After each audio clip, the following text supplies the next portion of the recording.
Hello, everybody, and welcome to the stream. Today it's a board game day, and today, the camera's going to be off, isn't it? Always is. Today we are playing a new game. We are playing Unbroken.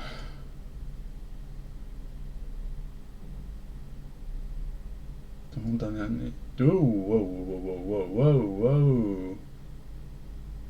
Who said you could do that?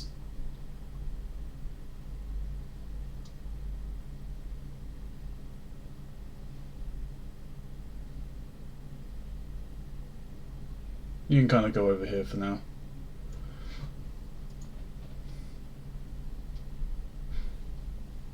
Everything is all kind of bunched up right now on the screen. That is fine. I'll deal with that. I'll find a better layout for it or something at some point. But today we are playing a game that I backed on Kickstarter called Unbroken. I will say right off the bat, I'm still kind of learning the game.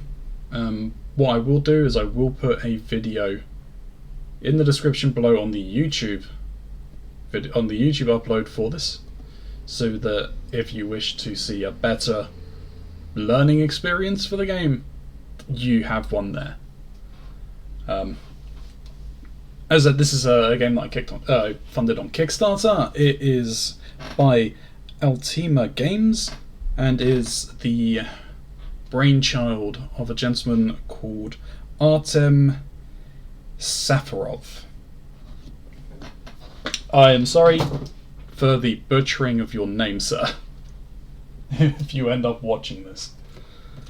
So we've kind of got the board laid out a little here, and we will take it from there. Let me just do that. Let me do this. Let me message at least one of my cohorts and see if he's going to be joining. What?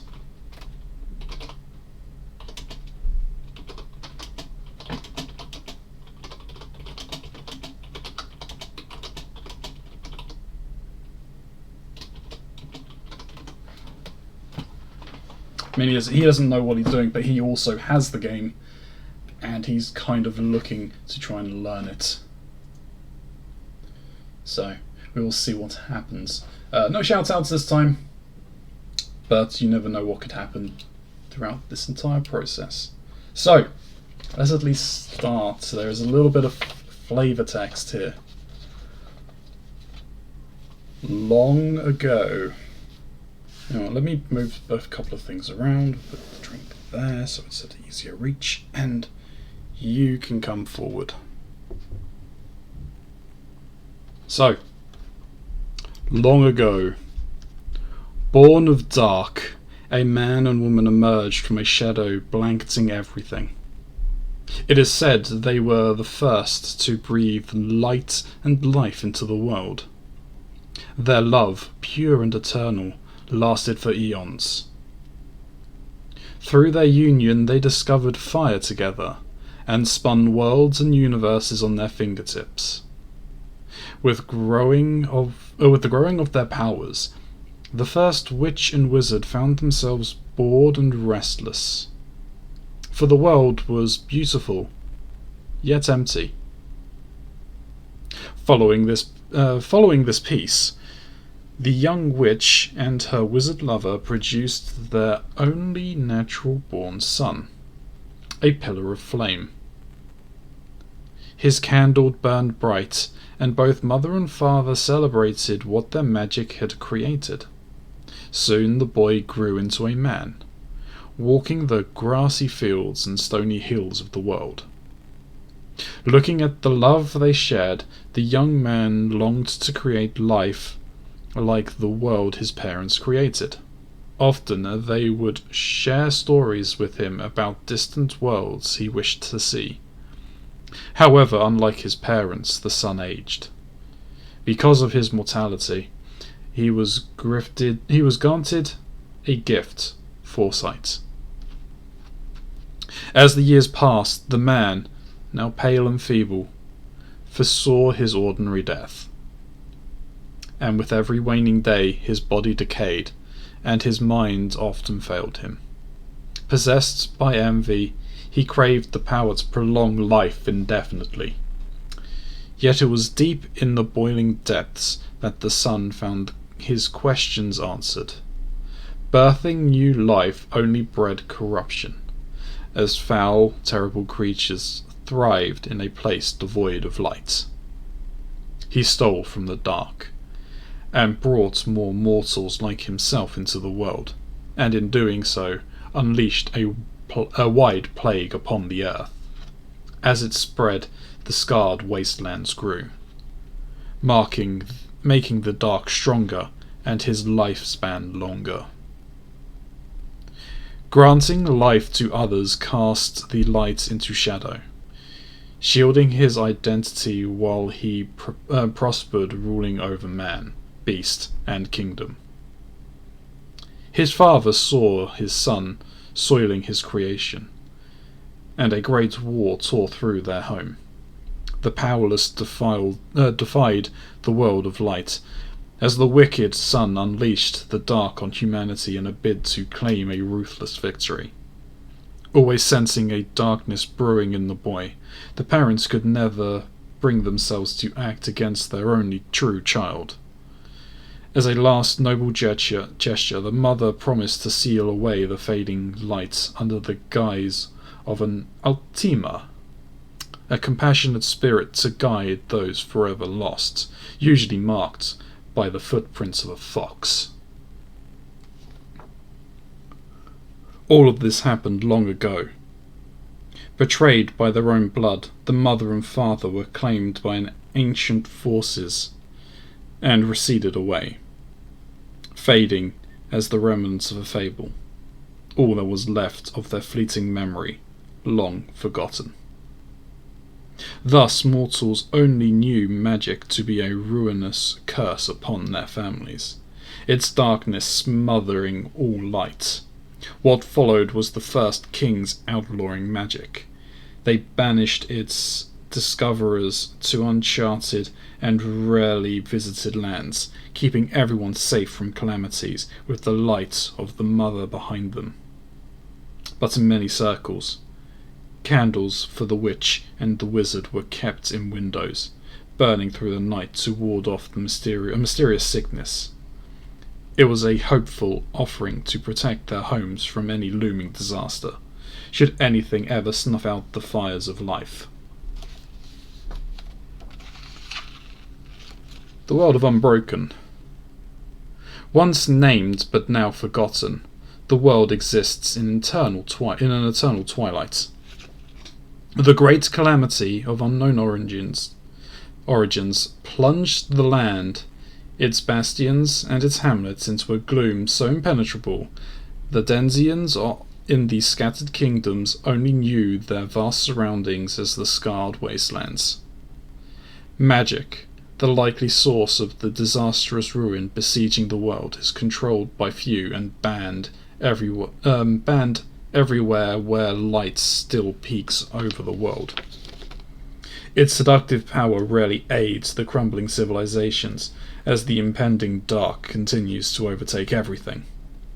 Only a shared hatred of the horrors crawling out from the corrupted underground is enough to distract from the constant destructive conflicts erupting on the surface.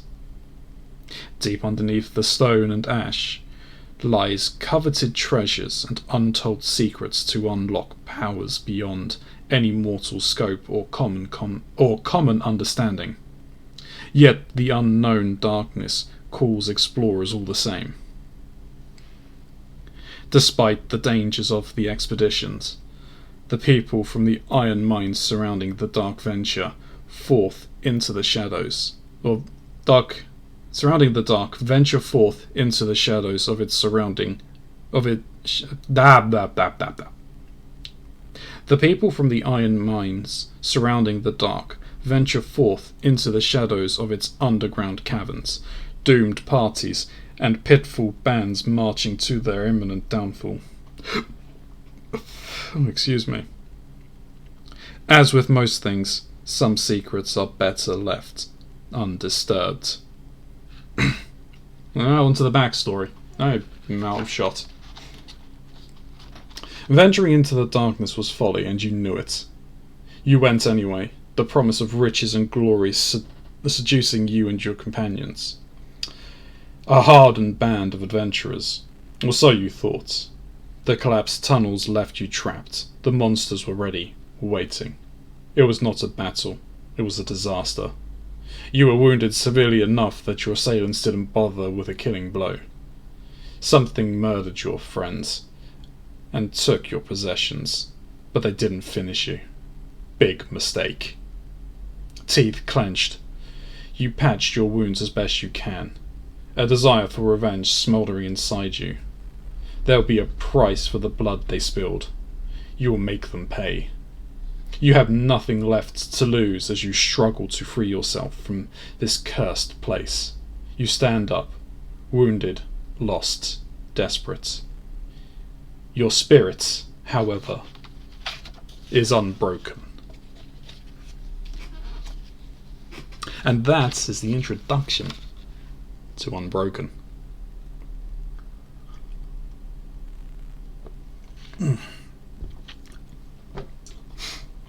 And that is... Oh, Saint Jesus, you stupid.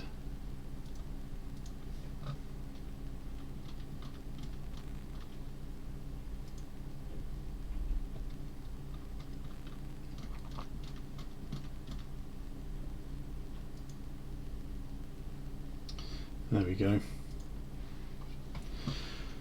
Alright. So, basically the game kind of progresses through 4 levels. There are various different resources. You've got your character sheets, you've got conditions, skills, encounters, and you have weapons. You start off with your bare hands, as we've just discovered. We have literally had everything taken from us.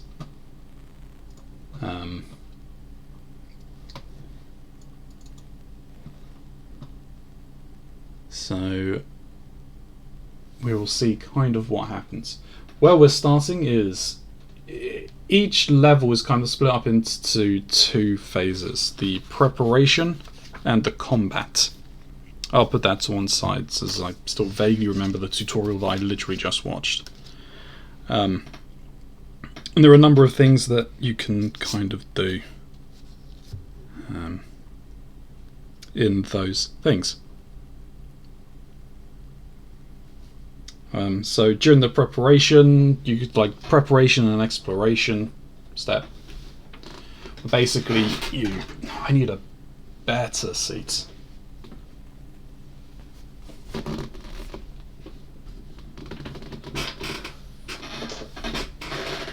You know what?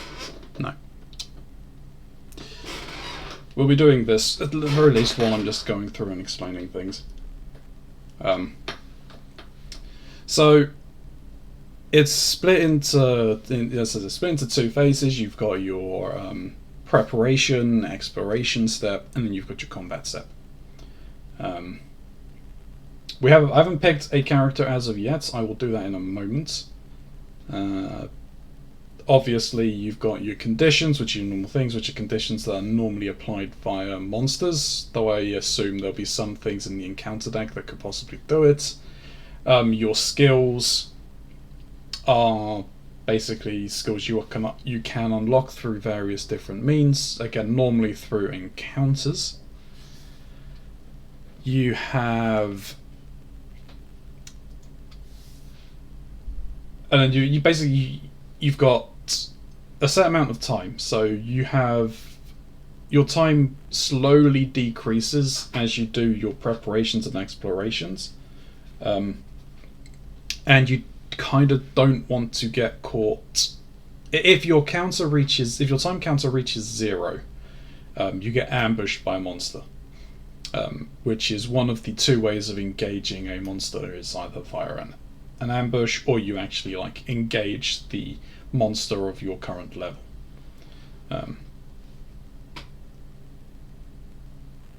So then on here you've got the armor value for the monster, and then you've got the health points value of the monster. What you have up on here on the blue trackers, which all start at 0, everything kind of starts at 0 apart from your effort and your resource tracker. And your time, sorry. Your time will always go back to the time that you would have for the current level. So 7 time is what you have for level 1. Level 2 has 12, level 3 has 16, and level 4 has 19. Obviously it goes up to 31, there would be ways to acquire more time. But for what you have here is you have cunning, metal, wood, food, and treasure. Cunning allows you to do various different things that might involve stuff with your weapons, might involve stuff with attacking a monster, could be something to do on an encounter, maybe. Metal and wood are used primarily for upgrading your weapons.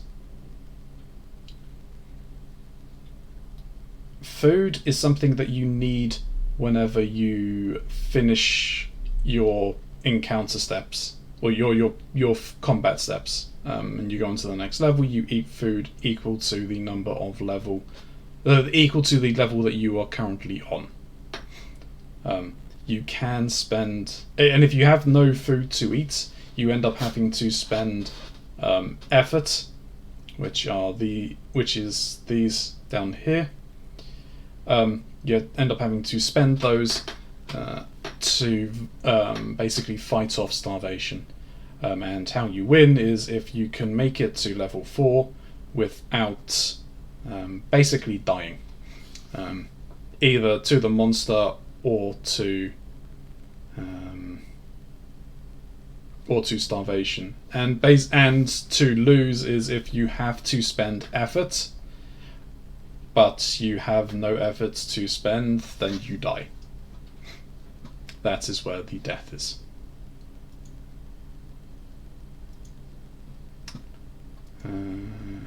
Is there anything else that I kind of need to cover right now? So there's a quick action guide here. These are your general actions that you can do. You've got two kind of ones. You've got a general action and a travel action. So your general actions can be done at any time, so you can do them in your travel phase or your combat phase. Travel orientated ones can only be done in the travel phase. So your general ones you can spend 4 efforts to gain 1 medium effort, or 4 small effort to gain a medium effort. You can spend 2 medium effort to gain a large effort. You can spend 4 small efforts to get a cunning. You can craft a weapon. You can orienteer, which costs 1 effort, and reveal 2 additional encounter cards during exploration. And you can scout, and that there takes up different resources dependent on what level you are, and it allows you to reveal a monster. We'll cover revealing a monster in a little bit, but we have this fantastic dice, which isn't your normal 6-sided one. It is 6 sides, but it has claw marks. Am I showing it on screen? I think I was.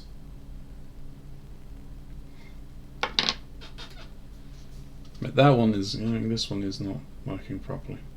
Fan-dappy-dozy. Alright. Now, if I remember correctly, I read something in the rule books about one of the decks not being shuffled because it kind of is designed in a way to tell a story.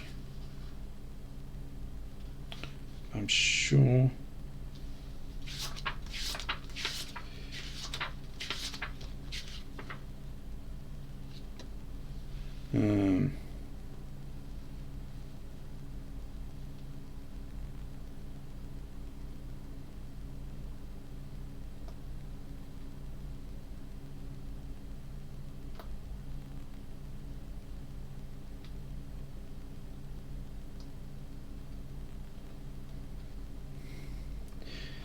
Okay.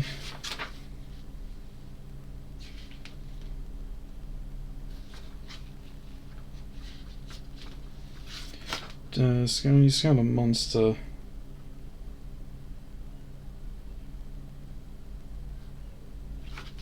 Unless if you're scouting.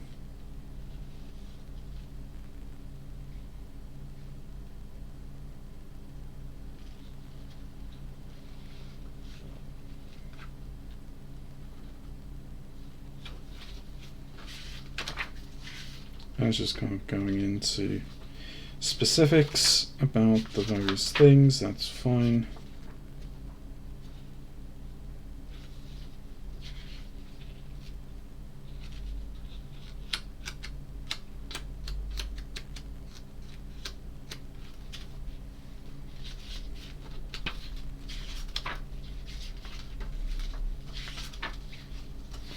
It doesn't actually say, so we'll just do it. I'm fairly certain I read somewhere about you can shuffle the deck to see, but I could be imagining things.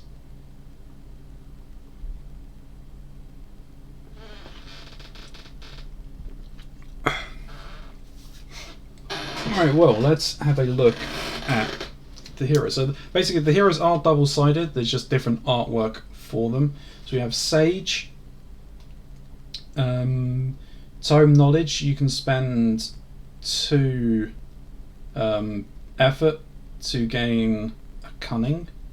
Memorize Response. After the encounter step, put one of your revealed encounter cards that you did not select on top of the encounter deck, then commit to the next encounter. Okay. That's interesting. Dangerous idea, travel action. Roll the 6-sided slash dice. If your roll is higher than your current level, gain time. On a roll of 1, lose time.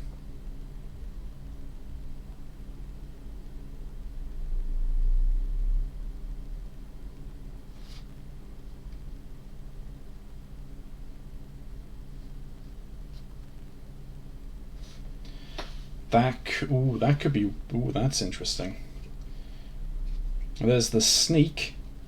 Take a peek. Travel action. Reveal 1 additional encounter card during the encounter step. Flexible response. Before drawing a skill card, reveal 1 additional skill cards to select from. And dodge. After a monster's combat roll, spend 1 effort to reduce the roll by 1.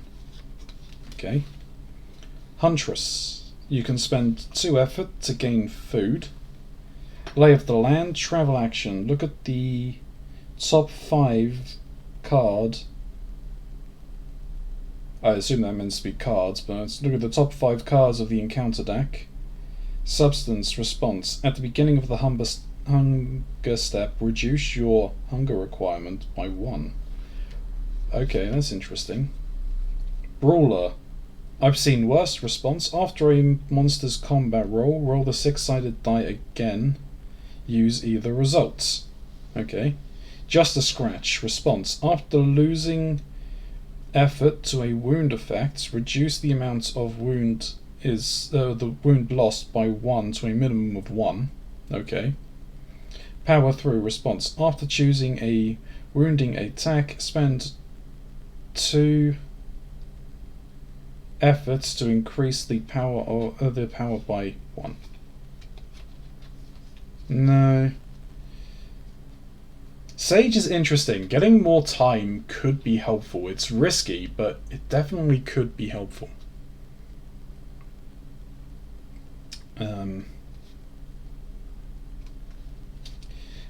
The sneak sounds interesting. Drawing one additional encounter card is nice. I think like choosing 3 encounters that gives you more options of things to do. And having a higher chance of getting a desired skill is also good. The combat roll or the dodge, it could be interesting.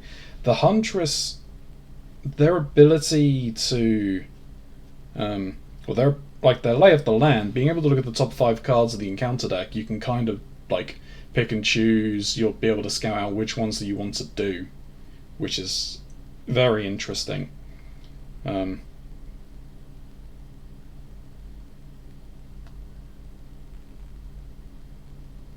And you like it being it also doesn't say that you reduce your hunger requirement by 1 to a minimum of 1. So on the first, you basically get a free pass on hunger for the first round, which is very good, I think. The Brawler is definitely more combat orientated, so I'm probably going to skip that.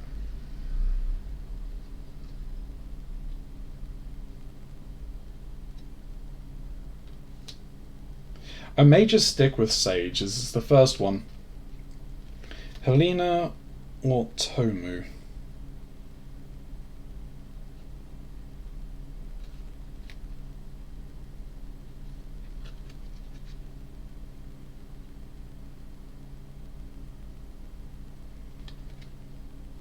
We'll go Helena. We'll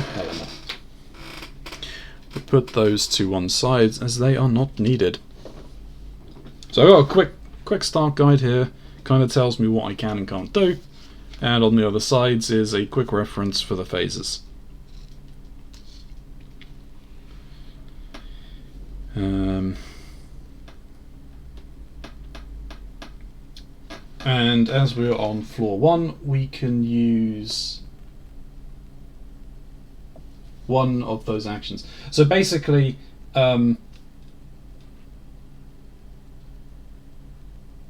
I can only use one of those actions per cube that I have. So I wouldn't be able to use all 3. So it's really about picking and choosing when you want to use them.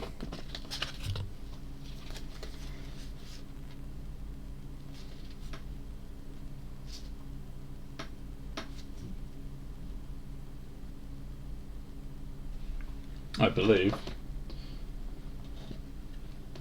I think it's treble action. Let me look up and see if they got a keyword for a response in the rules book.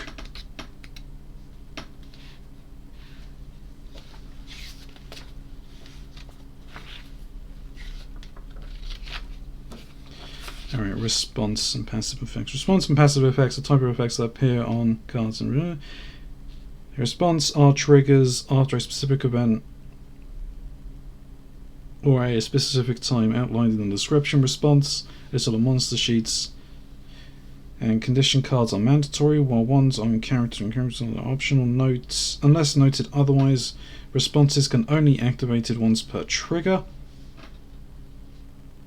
Responses are not actions, and triggering these does not consume your turn in combat. If the same trigger activates several responses, the player may choose the sequence in which the sequence are the result. Alright, so I don't actually, for like any responses, I don't need to use one of those icons. That's good to know. So, what we will do is I will actually just quickly shuffle these. In that case, let's remove those.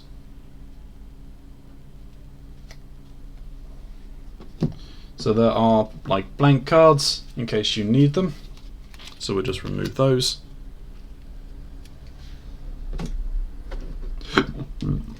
Excuse me. Terribly sorry.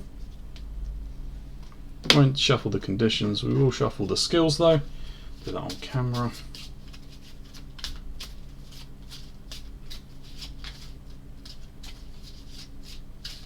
So I've not actually looked through any of these, so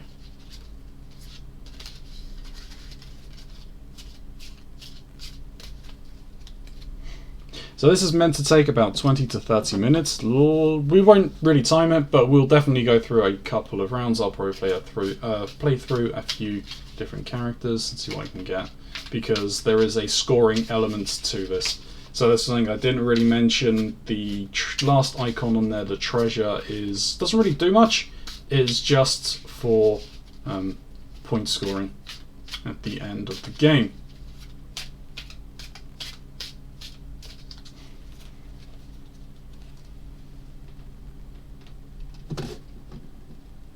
Alright, so take any travel actions listed on, let me see, so preparation, take as many general or travel actions as you wish. After each action, does your time tracker reach 0? Okay. So we literally have nothing, so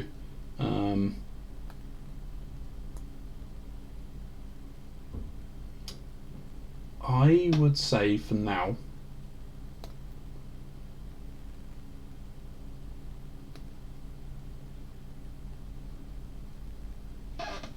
let us spend,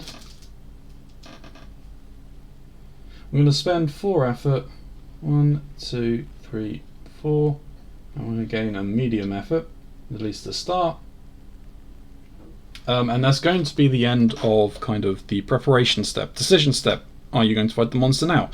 No, I am not. So, exploration step. Reveal 2 encounter cards, more or less as per the effects in play. Select 1, discard the rest. 1, 2.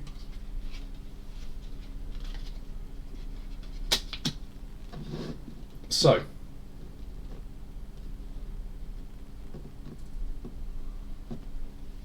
interesting. So we've got cryptic markings, or we've got chasing rodents.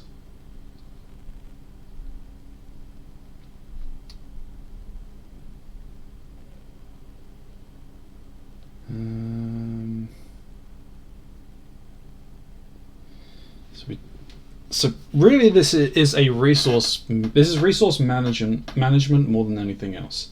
So I can literally spend the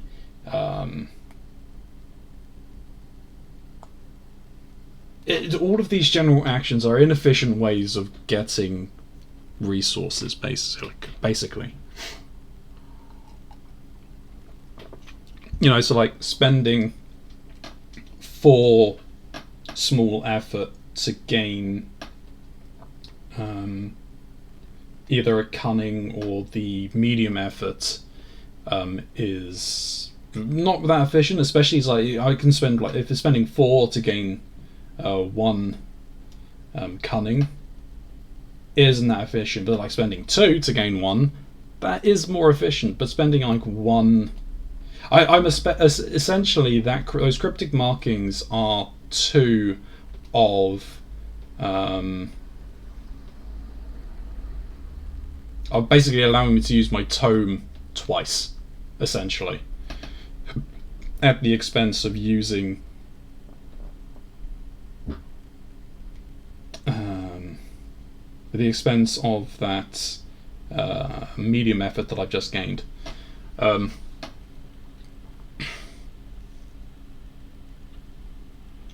what I could do is I could expend the small effort to gain some food,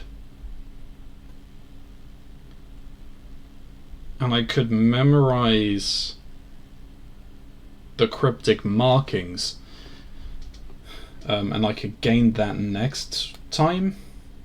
You kind of want to be careful with your effort, so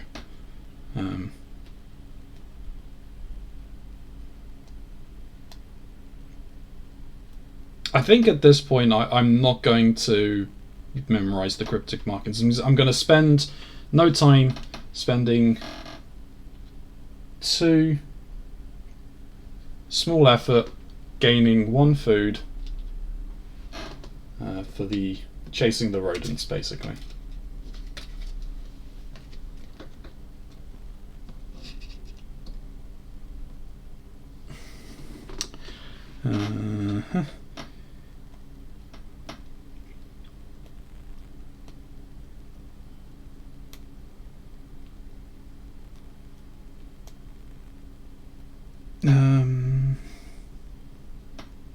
So what you can do is you can also rest. So if you didn't like either one of the things that you got, you could basically recover your small effort equal to the time on the card, the time cost on the card. So that's one option.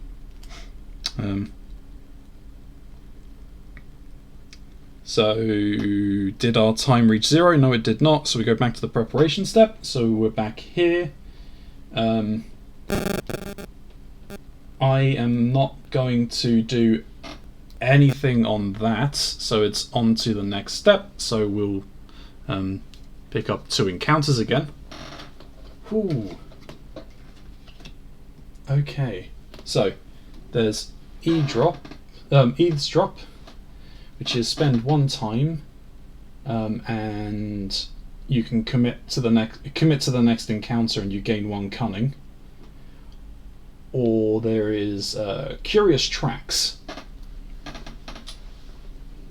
You know, I'm gonna do that. So at least I'm still in shot. Which is 5 on the time and gain 2 cunning.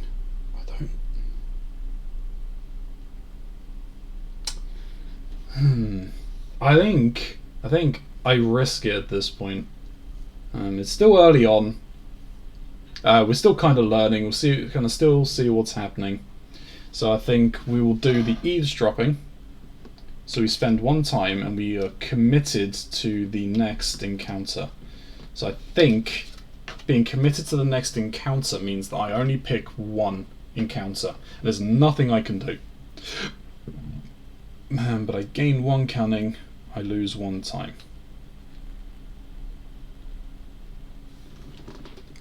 And now we're back round again.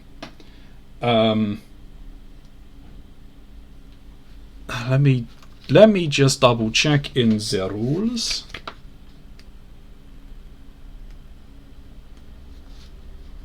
There should be something on being committed in here, I hope. Well, there should be.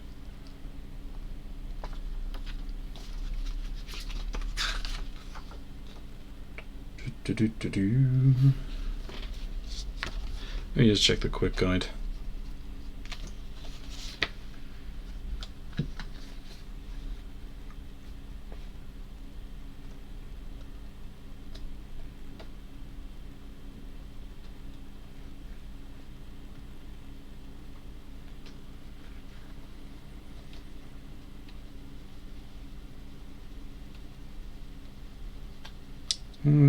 Okay, doesn't actually say on the quick thing, so yep, back to the rules.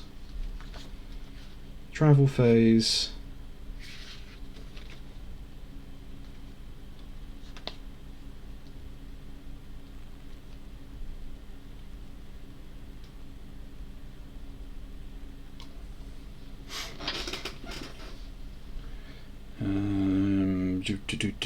Resolve an encounter.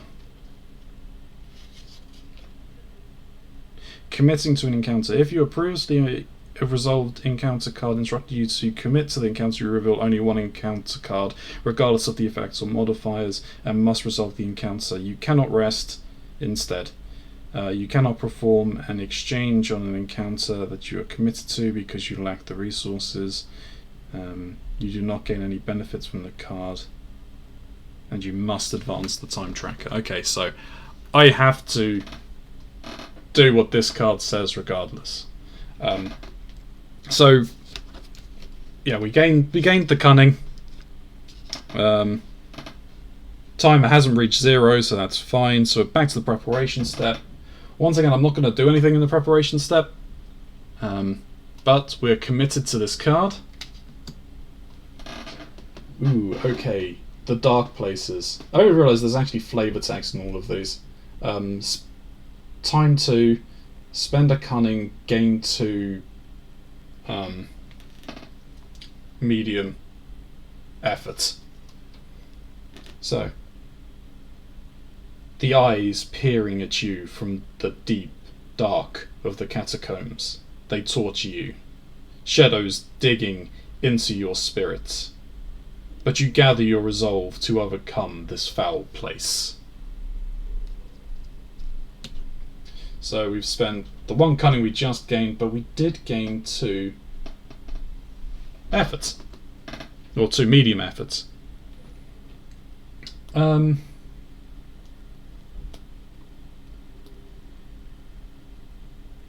Okay, so we haven't got anything to upgrade weapons. I don't really want to be going into an encounter with like basic weapons, just my fists. Oh right, yeah, and we've lost 2 times, so our time is currently at 4.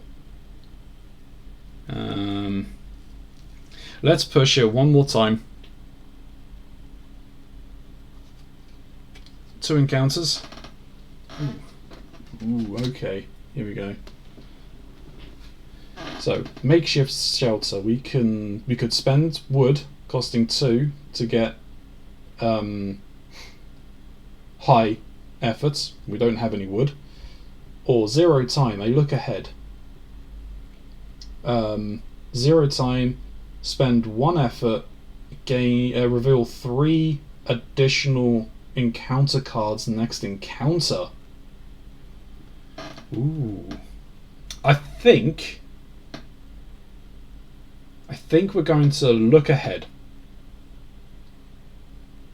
at this point.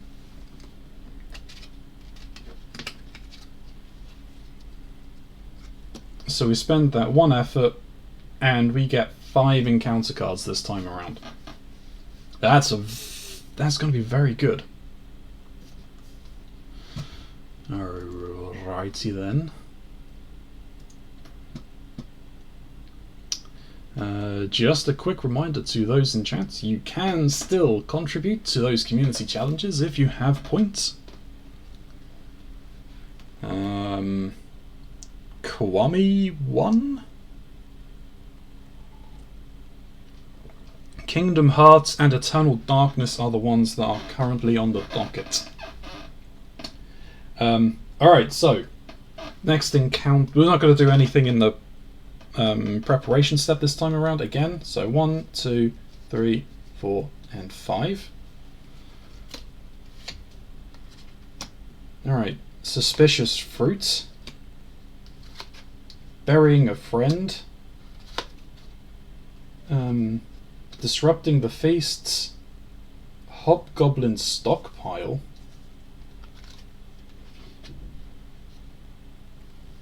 And Goblin Wood Collector. Alright, well unfortunately we've got no metal, we've got no cunning. So I could gain another 2 food, but that would be 4. That would put it at 0.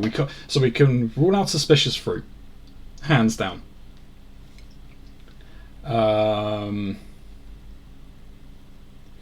I say we do burying a friend.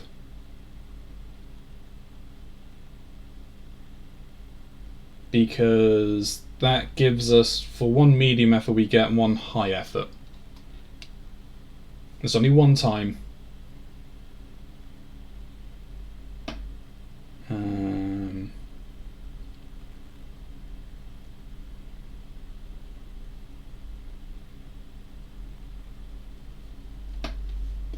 Man, I didn't get anything. So upgrading weapons also costs time.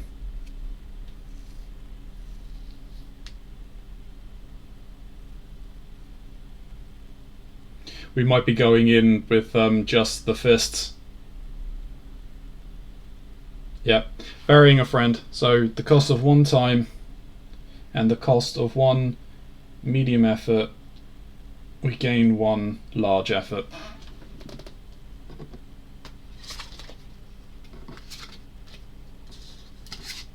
So our time is currently at 3.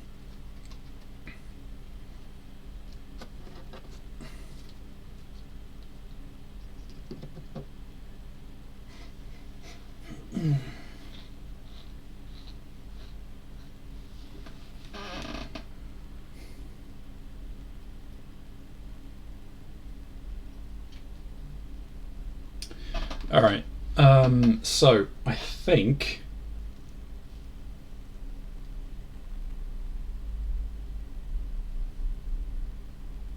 there unfortunately isn't much else that I can do at this point.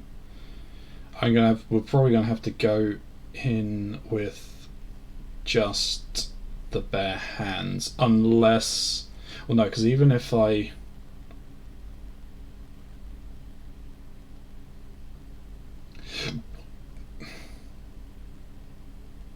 wouldn't be able to upgrade to a knife, so I'd have to hope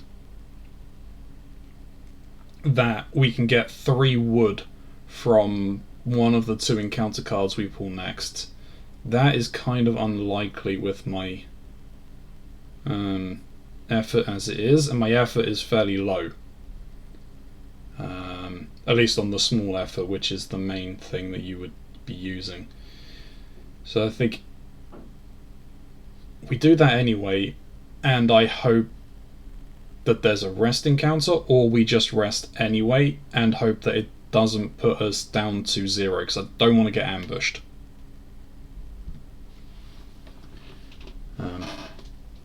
Let's give it a whirl and see what happens. 2 cards. Ooh.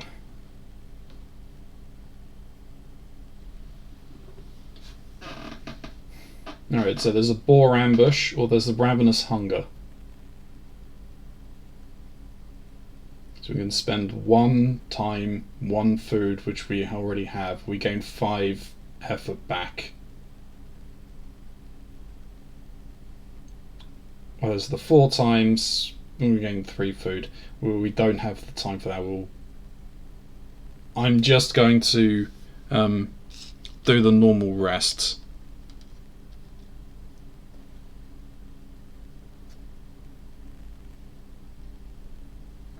So we're just going to use the Ravenous Hunger to rest. This game says 1 thing back, but remember our timer goes down by 1. That's the best that we can probably hope for at this point. Alright. So, now I did mention that you can scout, which basically allows you to roll early. You kind of want to do it at the start of the level phase, so you can see what you've got, so you can prepare, so you know like what kind of things you want to take in, what you kind of need to avoid and whatnot. So really at this point it's kind of pointless to do, but we are going to go into the so the preparation. We've done everything. Tracker hasn't reached 0. Decision step, are you going to fight the monster now? Yes. Go to 1B. 1B, trickery step. Reveal the monster if not yet revealed. Reset time. Will you trick the monster? Right, so now what we do is we roll the dice. We got 3. So of the 6 monster cards for level 1, what we need to look for is the 3 marking on the bottom of it. So down the bottom here, there is a marking corresponding to the dice roll. And we have a feral hyena. So it has a health value of 4. It has a trickery value, where it has an ambush of you would lose 2 effort, but it didn't ambush us, so we're fine. It has a trickery value of 1 food.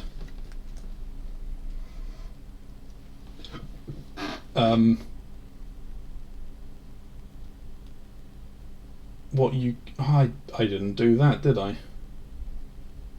That's fine.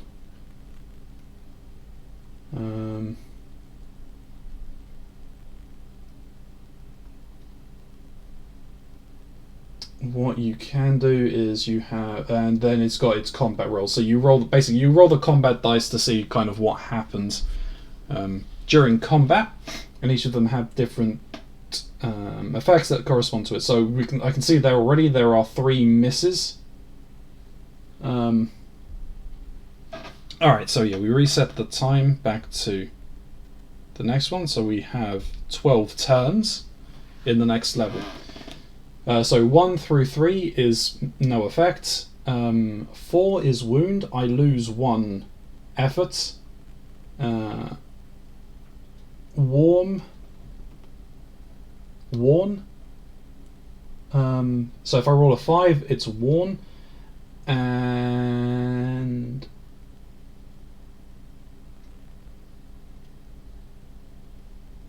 you lose 2 time, and daze reduce medium effort down to 2 small efforts, lose 2 small effort if unable.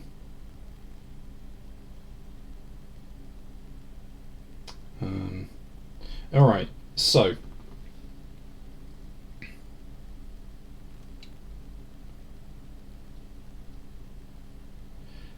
first things first will be basically I'm going to use the 2 medium efforts that I have to deal 3 damage to the monster. Alright, so here's sorry, it's got health of 4, so we'll put the 4 up on here, and we've done 3 damage. 1, 2, 3. So it's now at 1 HP. And then it will attack me, right? Battle, combat.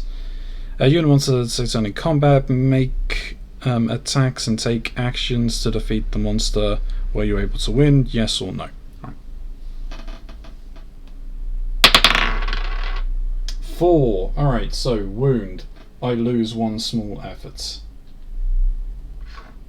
And now it is back to my turn. And then using one of the abilities for my bare hands, I'm going to use 2 efforts to punch the hyena. And that kills it. So, now what we do is we have the reward step. If we had tricked the monster using the trickery cost, like throwing it a piece of food, you skipped the reward because you didn't actually fight it, you kind of just circumvented it and you went on to the next level. But as we have beaten it, what we gained is we gained 2 food, so our food is up at 3. We gained 1, 2, 3, 4. 1, 2, 3, 4 small effort, and we gained a skill. So we draw 2 skill cards. So we have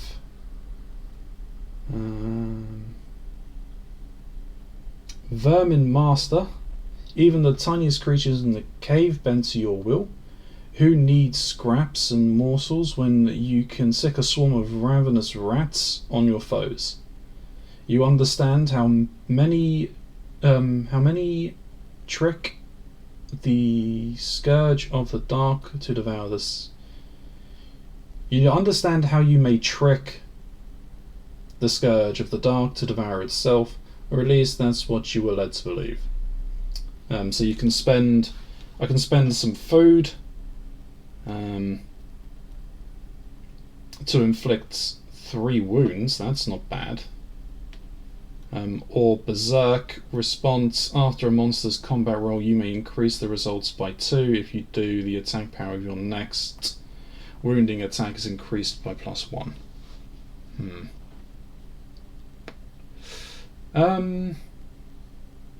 I might go with Vermin Attack.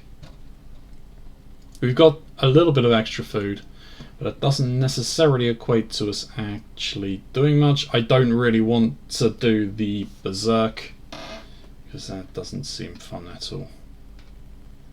So we'll put that skill, we'll just put the skill up there, seeing we haven't taken it, and we've taken Vermin Master. Pop that over here. And we're now on the next level. You are deaded. Pop you over here.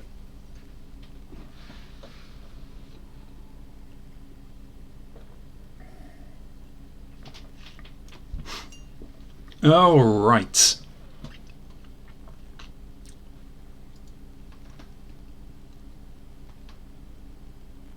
That is some good stuff. So we are now on level... so now... draw 2, keep 1 for the skills, yes. Hunger step. You may spend effort equal to the current level, to the equivalent food level. For every food you eat, you gain 1 small mite. Lose 1 mite for the first...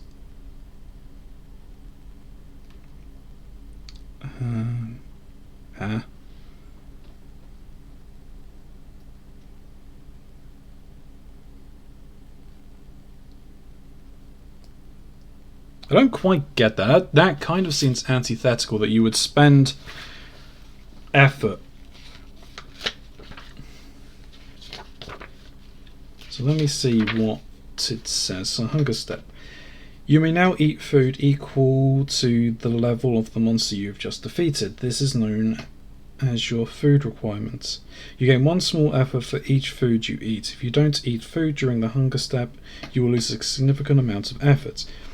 If you cannot or choose not to meet the food requirement, you must spend 1 small effort for the first food you do not eat, 2 for the second, 3 for the food, 3 small effort for the third, etc. If you do not have enough effort to spend for your food you do not eat, then you die of starvation and lose the game. Players will need to choose how to manage their hunger throughout the course of every game.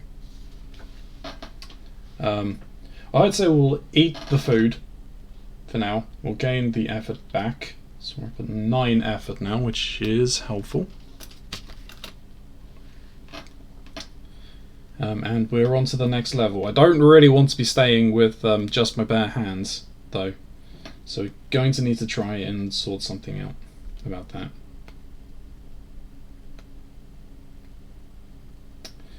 So what I might do... Roll the 6-sided die. If you roll...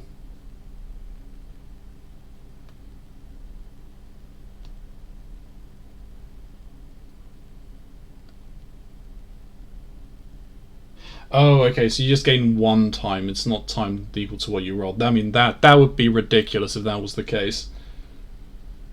It would be probably worth more for taking it, but...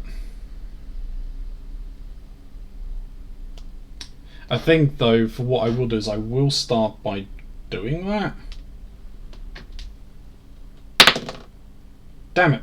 We lost time. Shouldn't have done that. But hey, that's how the dice roll. All right.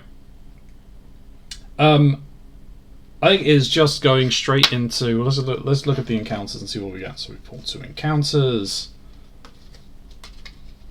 Ooh, okay, so we can start gaining some wood. So spend 1 time and you gain 1 wood, or you spend 1 wood and gain 4 small effort. Well, there's only one real choice there. That is spend 1 time just to gain some wood.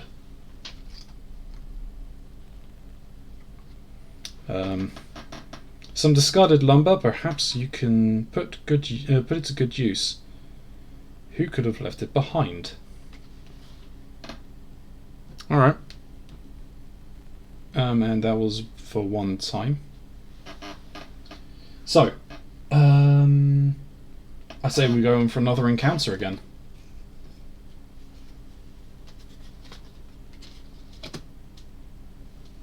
Okay, ooh, there we go. A chance to rest, or glowing embers. We don't really want to be wasting our wood that we just got, because we still need some more wood. But I think doing the chance to rest is probably the better option here. For 2, and we gain 3 effort back.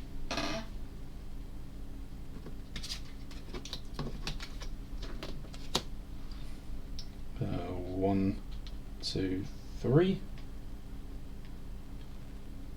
1, 2. We'll go on to the encounter again.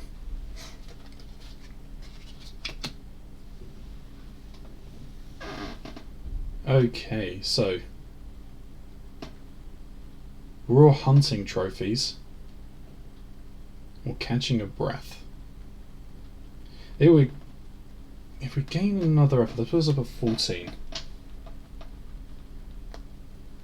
So if we need to try and get that effort back up, because we're not finding more wood. We're not like finding any more wood as a resource or any metal. So catching a breath.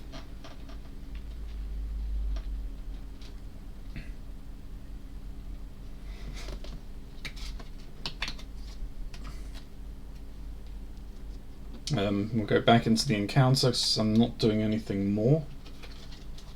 Aha, finally, what we get? Okay, so rusted armor.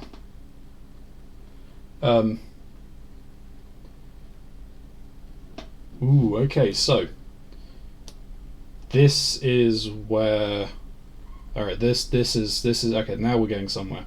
So we can spend 1 effort to gain the armored condition immediately, or we can spend that's for 2 cost, or we can spend 1 effort for metal, and that's a cost of 1. Okay, so everything in total from what we can do now, so we can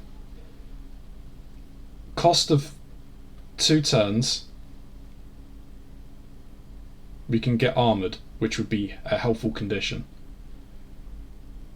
If we then memorize the instruments of torture, we can gain a metal. That's 3. So it takes us down to 4.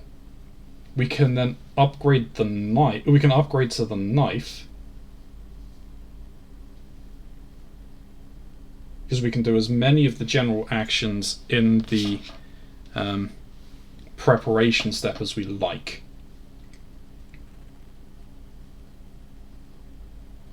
Yeah, so we'll do that. So for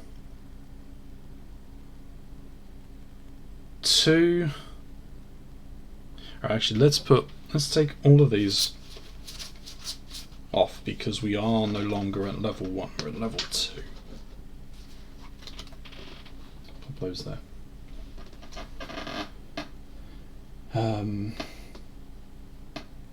So yeah, we'll spend 1 effort, the cost of 2 time, to complete the rusted armor. We're going to memorize that the instruments of torture were there, and we're committed to the next encounter. But we do gain the armored condition. So armored. So, response. After suffering a wound effect, place a token on this card to ignore it. Response. After placing the second token on this card, discard it from play. Note. Armored condition is not automatically discarded at the end of the combat phase of the level. Okay, so we can basically ignore 2 wound conditions. That's good.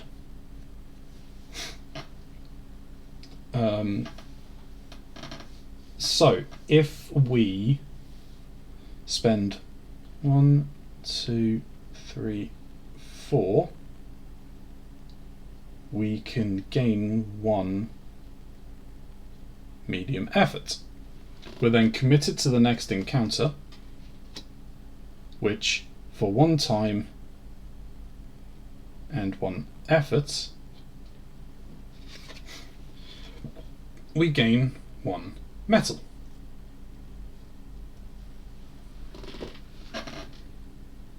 For 1 time. Right. Oh no, we've done the time. We've done the time already. Time is fine. Oh, dear me, okay.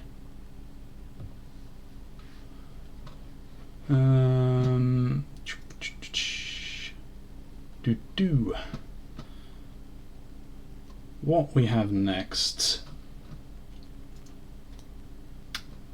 is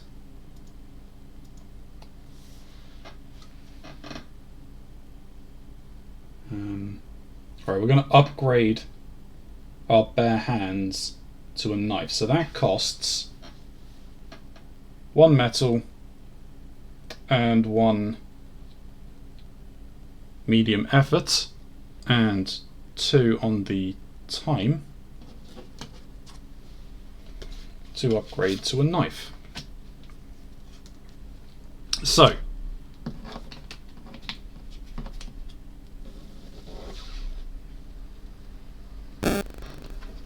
what we can do here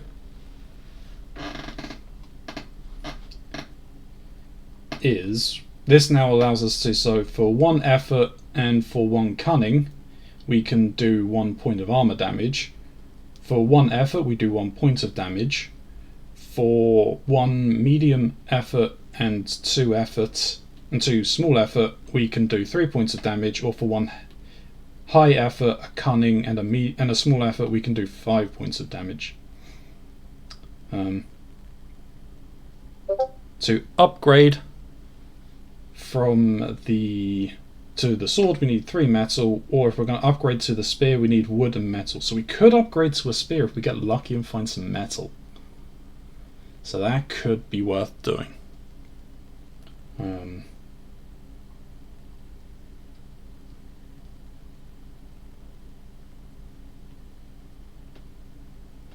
Alright, so let us see what monster we're going to get this time around. So we're going to go into the... we're going to fight the monster now. So we roll to see what we're revealing. So we're getting monster number 2.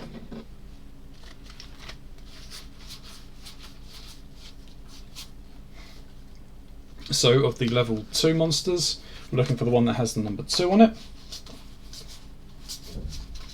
And it's a cave bear. They knew.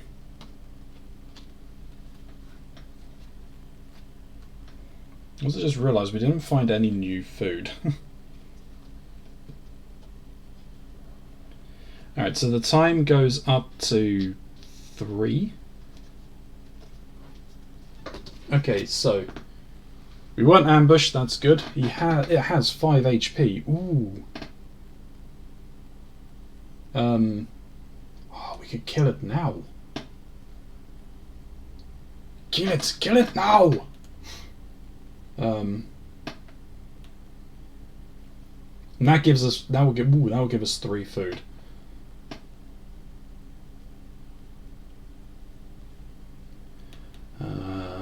So let us see.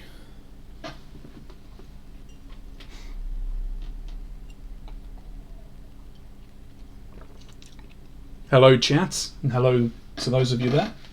Welcome, welcome, welcome. We are trying, I'm learning in a roundabout way to play Unbroken. So welcome on this magical journey. Alright, so because we've got a heavy might. Alright, so it's our turn. We've still got an action point, so we're going to do that now. I'm going to use the final action point for the level. 2 effort. Taking this to 6.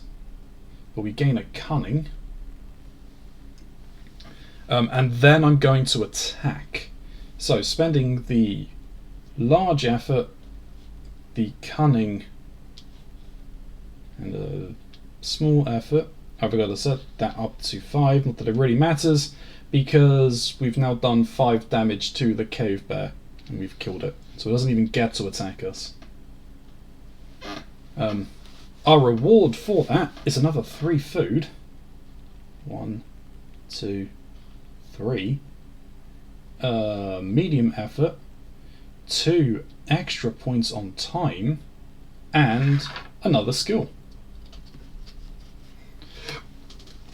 So what did we get?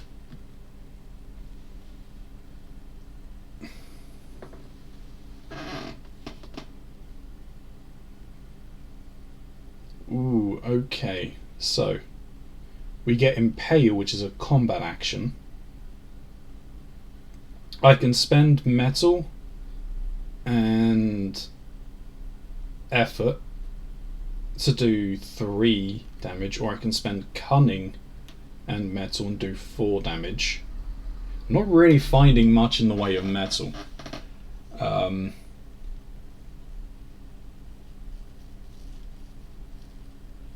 We can gain Cautious, which at the beginning of the level gain time equal to the current level +1 if you do immediately gain the Afraid condition.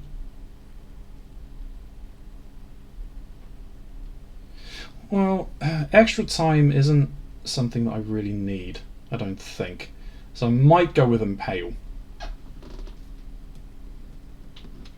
What I really need is I really need more effort. I need to get more small effort because I'm running low.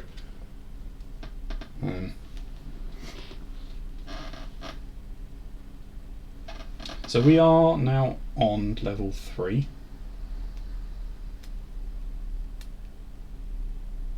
So fighting level 3 monsters.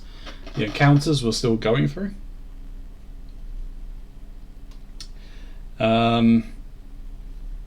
So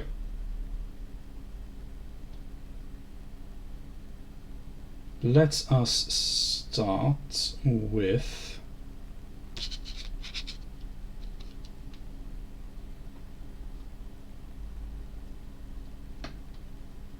it's a 50-50 shot if I try and use the Dangerous Idea to gain an extra time. But we gained 2 already from defeating the Cave Bear, which is good. So I don't think we need to gain any extra time. I would like to upgrade my weapon though.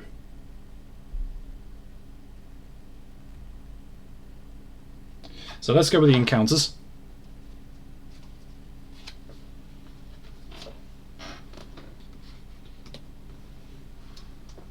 Ooh, okay.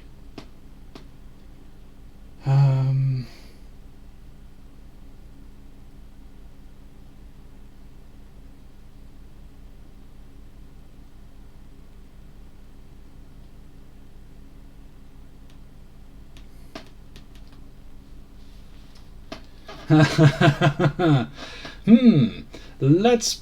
Now, there's nothing against doing this. Let's be a little cheeky. I can stack the deck in my favour, because I don't know what that current encounter is.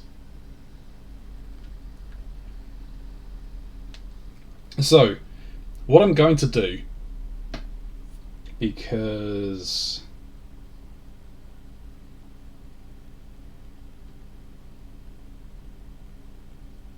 I'm alright with what I've kind of got right now. What I'm going to do is I'm going to spend one... I'm going to do the discarded weapon. I'm going to gain the metal. And I'm going to use my memorize to memorize the next card being the Solace in Warmth.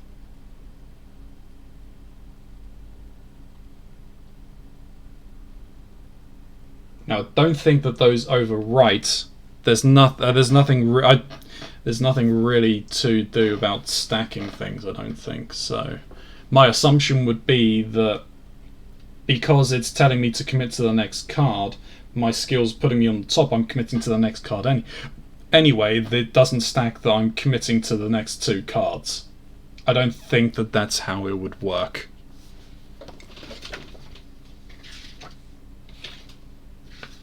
I could be wrong.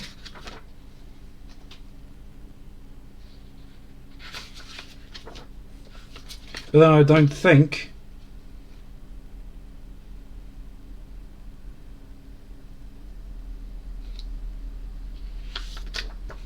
that has ever really has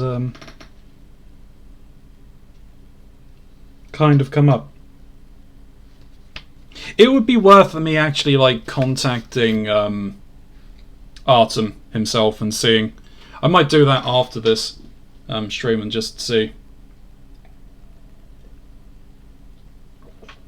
what his opinion is. As of right now, from what I am going to go with,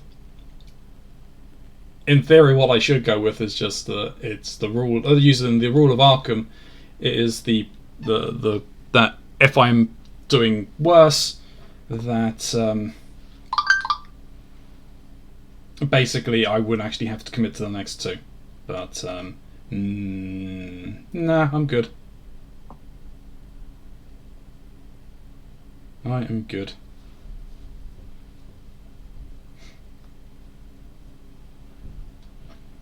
So, just bear with me one moment.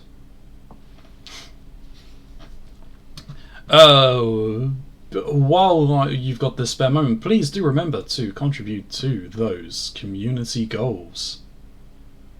See if we can't get some more of those points coming in for those. I obviously cannot contribute myself.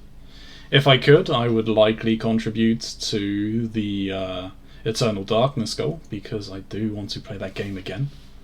I have everything. I actually now realise I need something else if I want to finish setting up for doing that. But I'm almost there, and I can. And I will be able to play that. And that will be fantastic, because I have not played my GameCube. And that will actually open up the ability to play more GameCube games in the future. So you never know what else could end up on there. Mario Sunshine won't end up, because I may have had a disc copy of Mario Sunshine, but I just picked up the Mario 35, so there is that.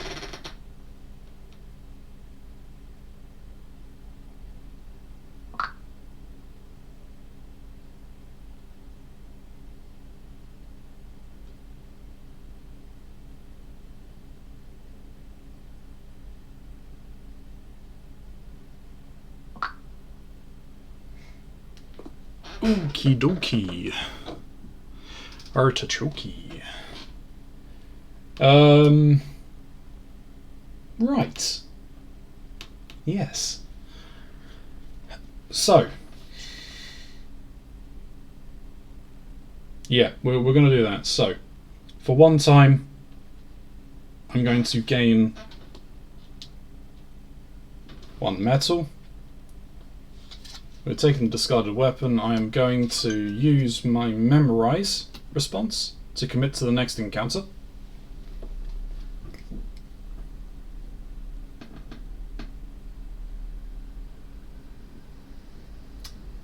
What I'm then going to do is I'm going to upgrade my knife to a spear, so using the wood and the metal. And 1 effort.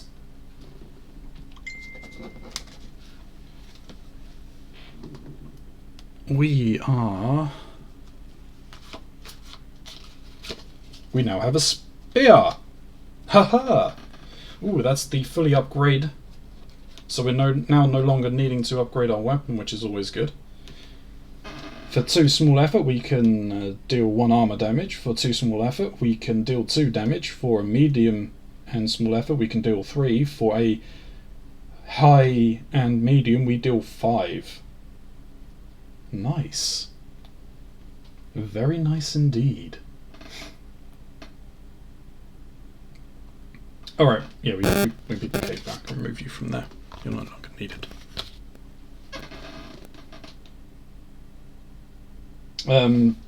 So onto the encounter step, which we already know is going to be solace and warmth. We have no wood, no time is wasted, so we're fine there, but we don't gain that. We don't gain the medium effort. Onto the next step. Oh wait, hang on, I didn't do that, did we? So it was over 5, it's 2 down, but we gain 2 effort. Didn't do the hunger step. My bad.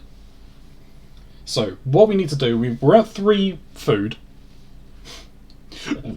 Want to kind of push that food up a bit more, I think, before we go into the fight.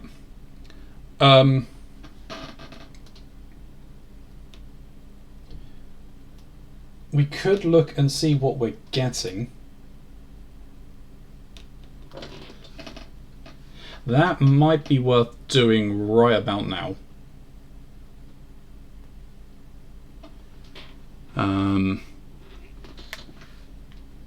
Sorry.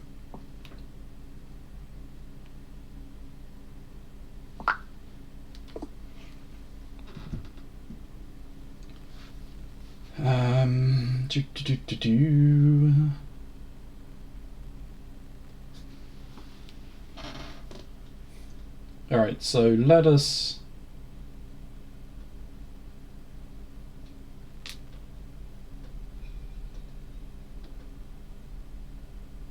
do that to spend 2 effort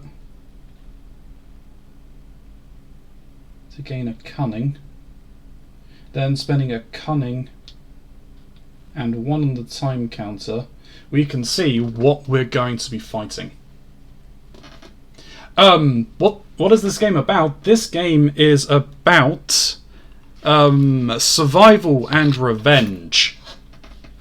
So basically, the premise in the spiel I read off at the start of this is that you are the sole survivor of a party of adventurers that delve down into the catacombs.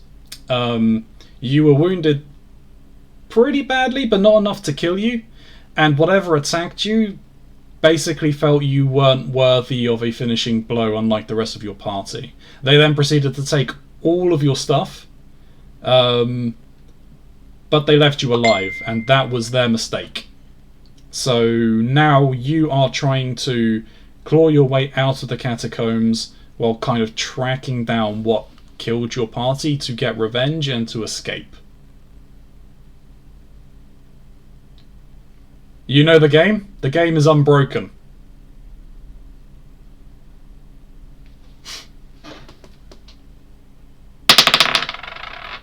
And we found monster 6 on the level 3.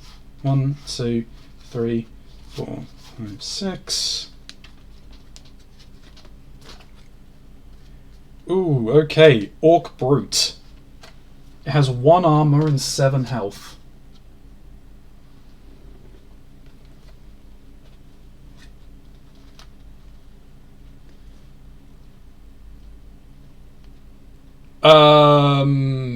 Not the developer, the publisher. Yeah. After looking into things afterwards, I won't say much on this. But yeah, they it wasn't good. Huh, okay, that's interesting. So that kind of covers the chat, so we'll drag that up there. It's kind of blocking the monster view with that, but that's fine.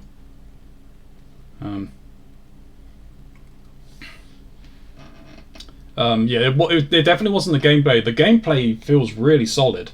But yeah, the we'll take this offline. But the developer, yeah.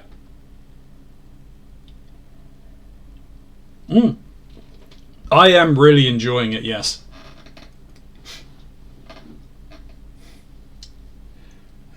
So we've gotten our spear. We now know we've got the Orc Brute, who ambush passive each time.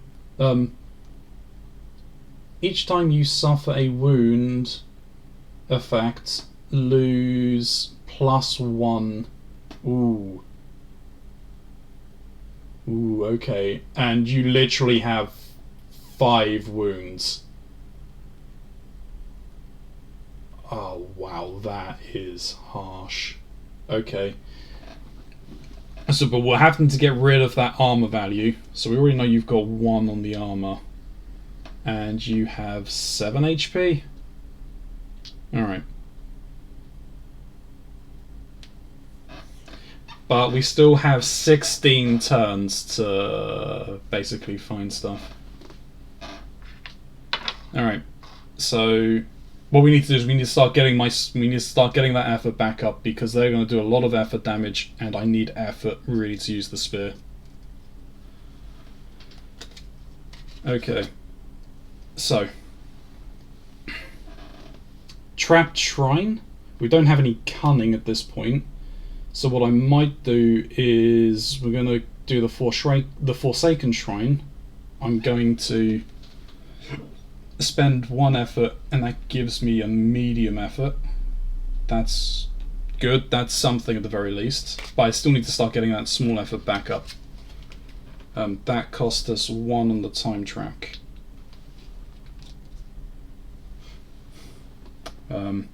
So we're not going to do anything in this preparation phase again, are we? No, we need to just go and do some rests. Alright. Ooh. Okay. Ooh, Chained Legacy. Or Eye-Opening Vision. That is a lot of stuff to gain back. So what I'm gonna do again is I'm going to memorize, and I'm going to memorize the Chained Legacy. So that goes back on top of the encounter deck, and I'm committed to my next encounter. Spending 3 time, I gain 4 effort back. 1, 2, 3, 4. I'm not spending anything else, so next we're committed to this. It costs 1 on the time. We spend nothing, but we gain another 2 resources back. Sarah, thank you very much for the 240 points to Yakuza Kiwami playthrough. Fairly decent of the way through there now. 44% of the way through the Yakuza Community Challenge goal. I will say now that I believe it's next week. Let me see. On the 4th. Yeah, so 7 days. I think it's on the 11th. The Room 4 is released on Steam, so I will be taking a break from the Community Challenge so I can play that game. That will be interrupting the Lasso Community Challenge, but once that's done, we'll be back onto the Lasso. And obviously, because tomorrow is a Destiny 2 stream, I won't be doing the Lasso Challenge tomorrow either. So the next Lasso will be Sunday, and then once we finish the Room, we'll be back onto that, and then we'll be on to the next Community Challenge, whichever it ends up being. Well, no, the next Community Challenge will be Dead Cells Against Chat. I might intercede it with something else just to do some other things, depending on whether it's a Sunday or a Thursday or a Monday. Don't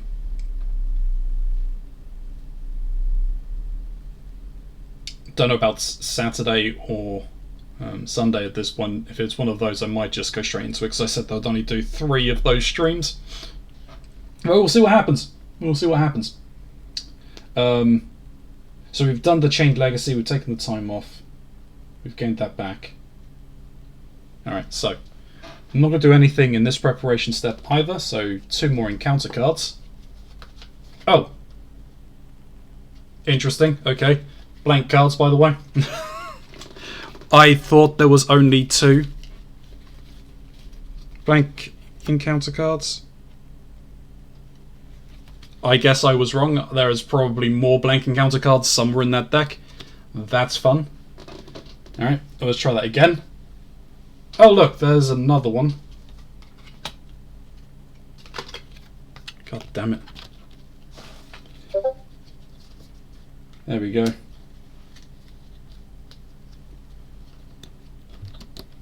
Alright, so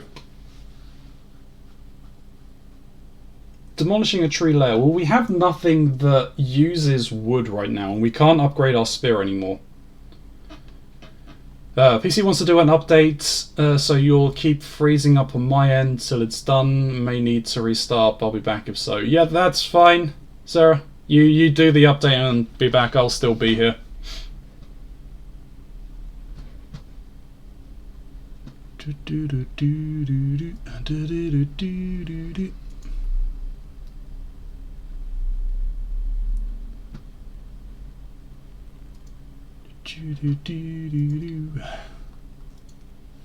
Ah, now I want to play Yakuza. God damn it, I've got that stuck in my head. Anyway, enough of that.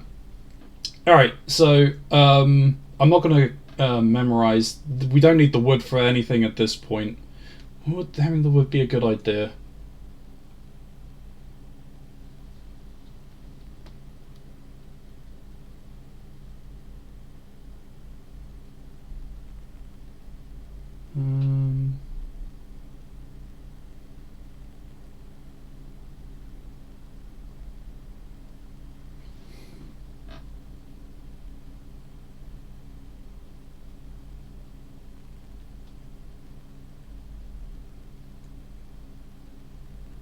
But it cost us one of our medium, our medium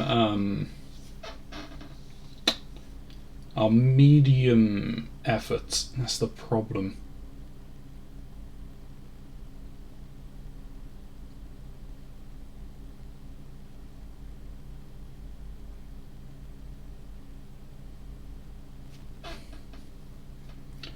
I think it is actually kind of worth it though.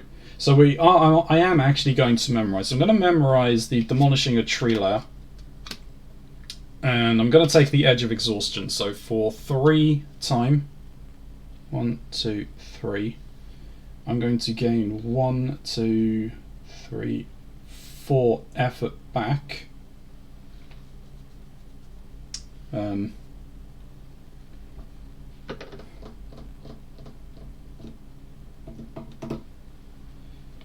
What I'm then going to do is spend 1, 2, 3. I'm gonna no. We won't spend that just yet. We'll see what kind of comes up. So we're gonna commit to this task. So 2 time, 1, 2. We gain 3 pieces of wood.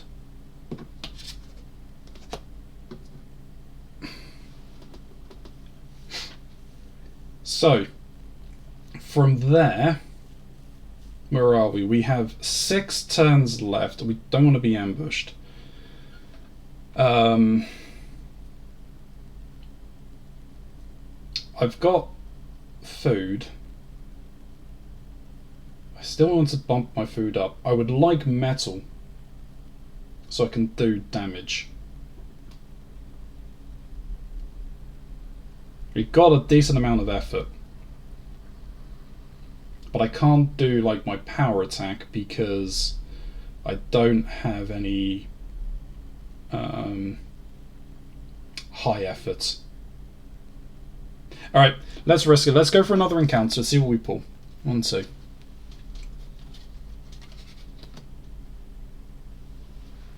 Ooh. Damn, okay. Ooh. Wrecking his hungry work or looting the supplies. I can't do either of those. Neither of those are really great. I mean, the looting the supplies would be, but I don't have the effort for it. Alright, nice. So I'll rest. I'll rest 1. I'll take the looting the supplies. I'm not actually going to do it. I'm just going to use it as a rest. So 1. And I get 1 small effort back.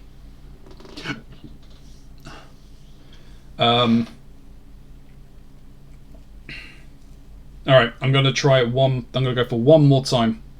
1 more encounter. Oh my Jesus, really? Alright.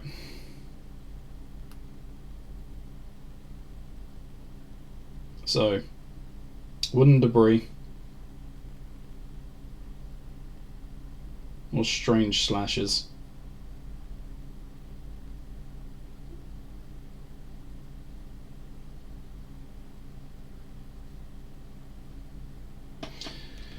Anyway, we'll use all of the time. So we'll wooden debris. We'll do that. So we'll gain 3 wood for 4 time and 1 effort. 1, 2, 3, 4. 1, 2, 3. 1 effort. Where was all this wood before? Oh, all this wood would have been so helpful.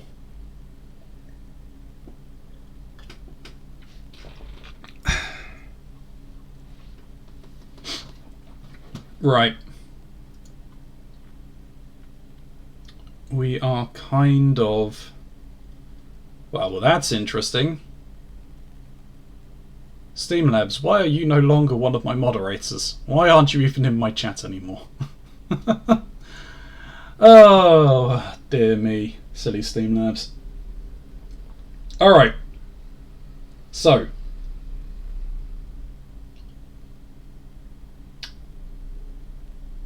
It's a shame we didn't get any metal.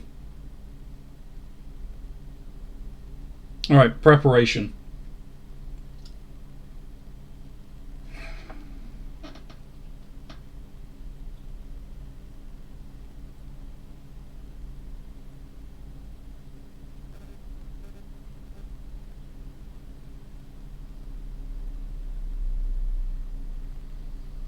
Alright, 4. 1, 2, 3, 4 to give us one of these. And then spending 2 of those to give me 1 high effort. That there could be a very risky thing to do. I'm doing it all now, but we will see what happens. So, decision step. Well, we haven't reached 0, so that's fine. Decision step. Yes, we're attacking the monster now. So we're going to the combat. We're not in ambush, so trickery. Are we going to try and trick them? No, we're not going to try and trick them. We are going to try and fight them. So we didn't get ambushed, so the ambush doesn't go into effect, but they have 1 armor and 7 HP. So we have to get rid of the armor first before we can do any attacks. We don't have any attacks that ignore armor. So for our first attack, 1, 2 effort, we're going to take out the armor. And then the Orc Brute will attack us. For an attack of 3, which is a wound, you would lose 3 might. Or 3 effort, sorry. But, because we are armoured, after suffering a wound effect, place a token on this card to ignore it. So, we're ignoring the wound. So we don't lose the effort, which is good.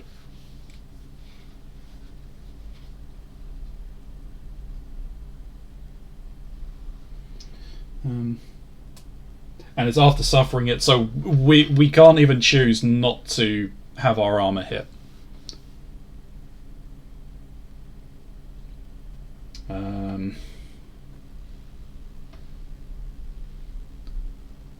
So, on to the next round.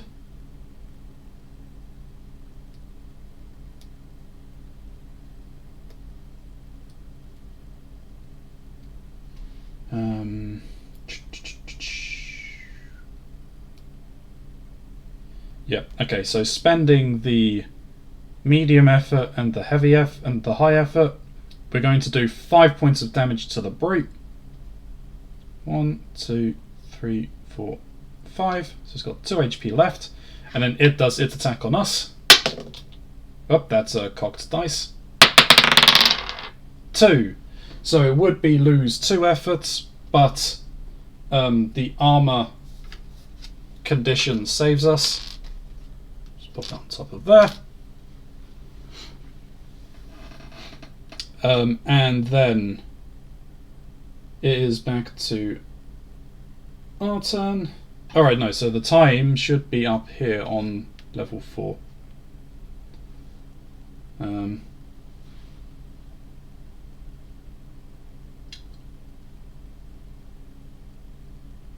Then for 2 effort, we do 2 damage to it, killing it. Huzzah! So that's the Orc Brute dead. So, what does that give us? That gives us 1 cunning as a reward, 1 medium effort, 1 food, 1 on the time track, and then the axe, or 3 metal. Now, I need to just double check on the weapon. So I don't know whether I can take that weapon as I already have the spear.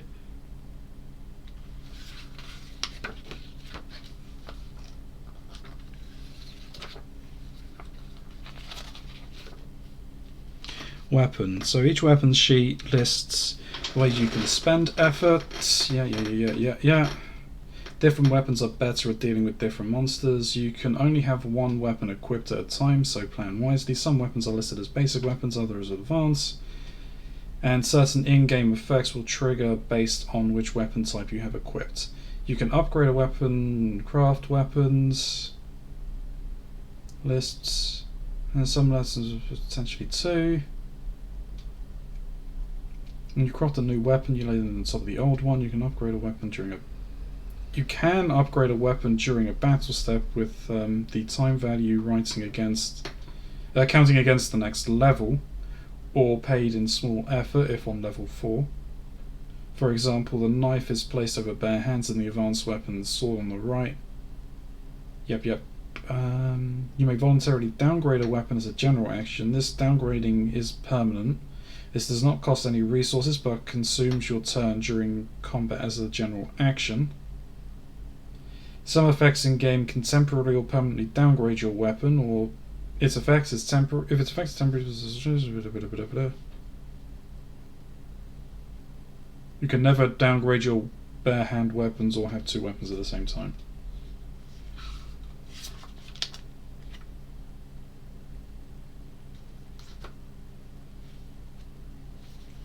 So I would say, because it's offering me the axe, I could switch my spear to the axe, or I could take the 3 metal. Let's see what the axe actually gives us in terms of stats.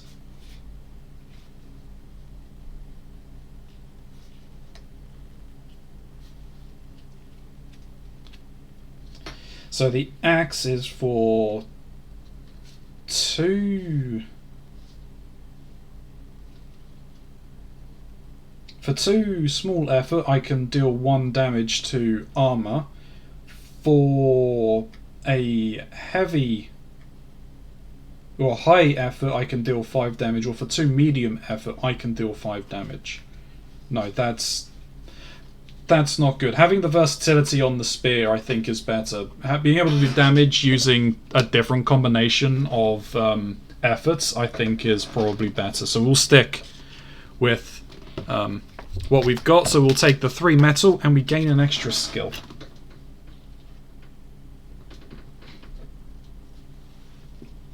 So we take 2 skills and then we pick one of these 2. So, Tinkerer. Ooh, you may use wood and metal interchangeably. That is helpful for Impale because we have a huge surplus of wood. Or Spike Thrower. We can, in combat, you can spend 2 woods and an effort to deal 2 wounds, or 2 woods and an effort to deal 3 wounds. No, Tinkerer. Hands down, Tinkerer.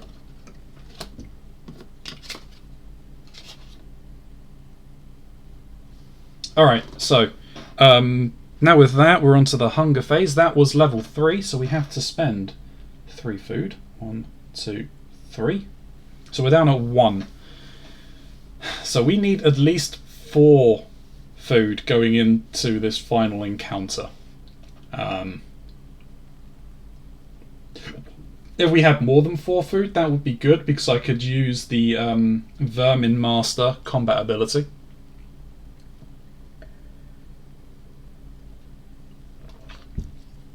But also, we need to start gaining that effort back up, because we are now down. Oh no, because we gain 1, 2, 3 effort for eating some food. But we still need more effort, and I do need to start getting some high effort as well. So,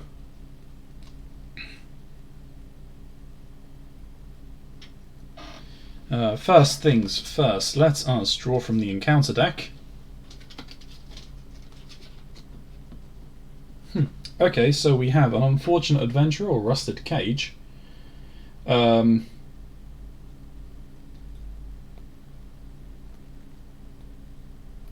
Problem is I can't do the memorize, because if I memorize, I'm committed to the thing, and I can't rest during a committed ability. So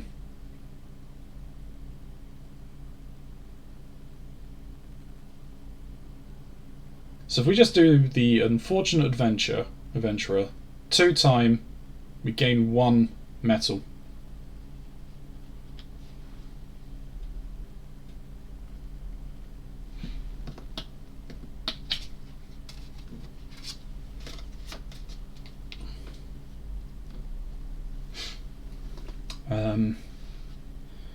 Go on to the next encounter.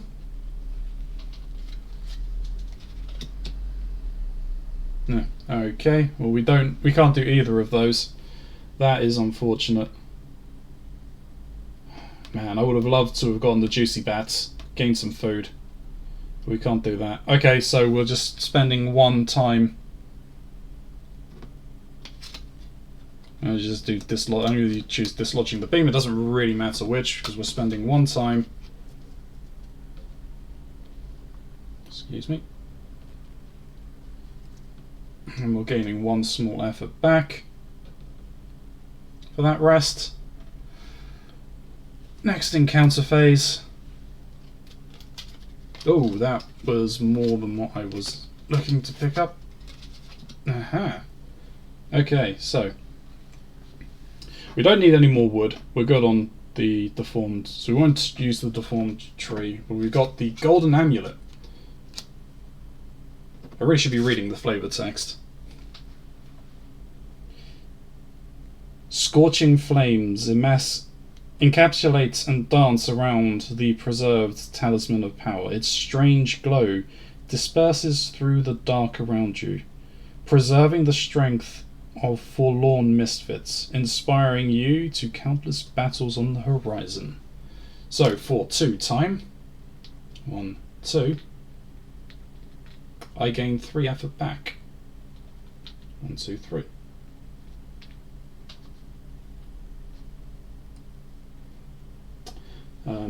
I'm not going to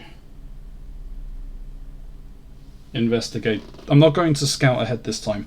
I'm going to save this stuff, so I'll take 2 from here.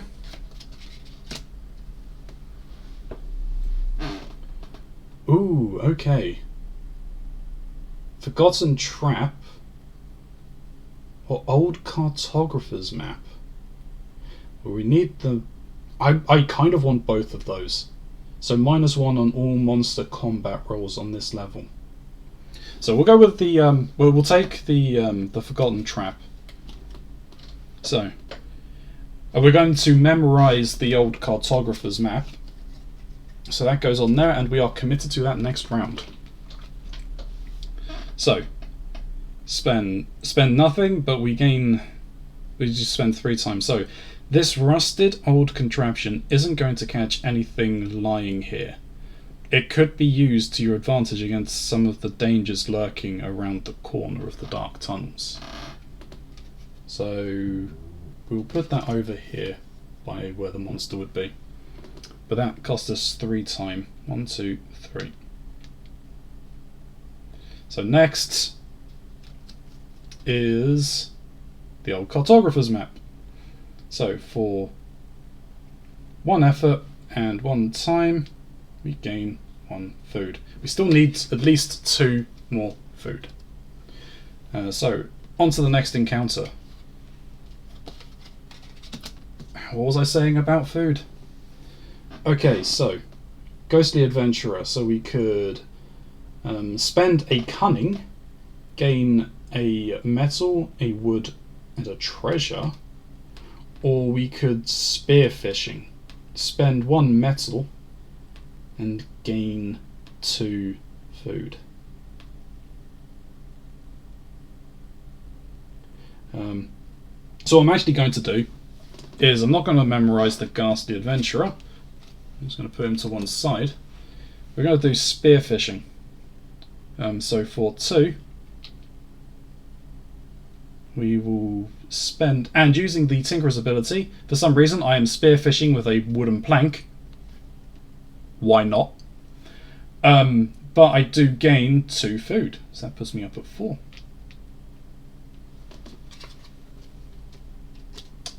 We've still got some time, so let's go on another encounter.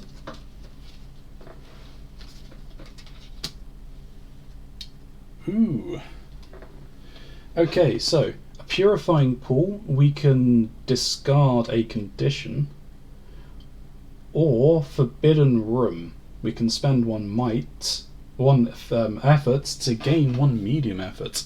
I think we're not going to do the purifying pool. We don't have any harmful conditions. So for 1 on the time track, we are going to spend 1 effort. We gain a medium effort. So next, we've still got 8 turns, so we're still good. Let us keep going through the adventure deck. Ooh, okay, interesting. So, a clever scheme or forbidden warning?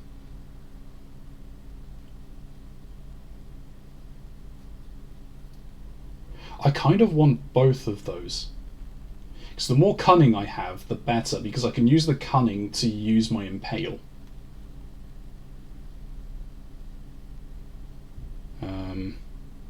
And gaining another medium might, or medium effort, would be very helpful. And that's only 4, so we could do that, and that still gives us 1 more time because it becomes 4. So long as we don't get to like high time encounters, we won't get ambushed. I think those are good traits. So we will memorize the warning, so we're committed to that for the next encounter. So for the time of 2, we gain a point of cunning. And of course, we will go into the next encounter. And for 2 time,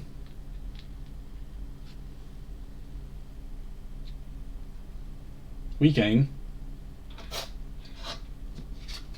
medium effort.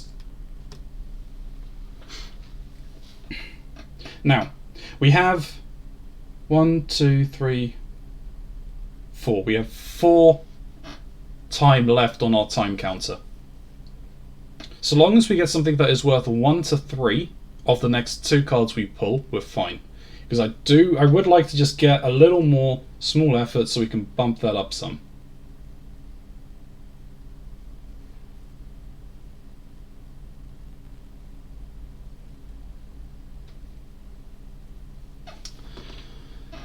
So, but let's risk it for that biscuit. 2 effort. Well, 2 things. Ooh, that is good, actually. That is very good. So we got the Man with the Lantern or an abandoned dungeon door.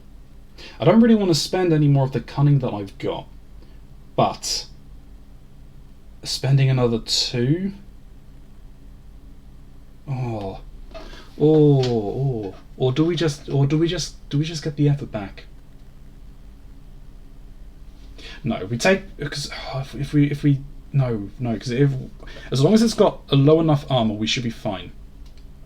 Because what we can do is we can take the extra cunning. That's 3 cunning. That is at least 3. That's at least 12 points of damage from using the impale. So yeah, let's do that. So ignore the dungeon door. So we're the Man with the Lantern. So a red glow shines and washes over you, flickering with a strange brilliance and reminding you of a time yet to pass. You recall a strange dream where spirits once guided you through the trials of the dark. So spending 2, we gain 1 point of cunning. We didn't acquire any treasure, but you never know what we're going to roll here. So that's it. I'm not risking another pull from the encounter deck. We've still got the points up there, which is fine. If I wanted to roll for some more time, that would require me rolling a 5 or a 6. Yeah, higher than the current level, so we're on level 4. We need to roll a 5 or a 6. Those are some pretty shitty odds. So we won't be going with that.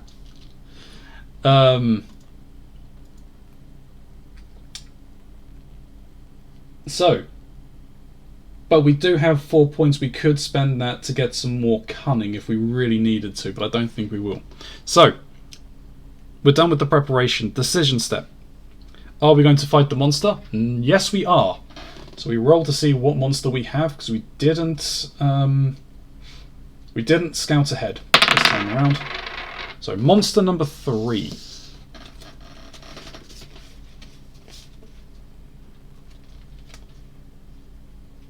So, the monster that we have been tracking all this time was the Shaman Mist Hunter.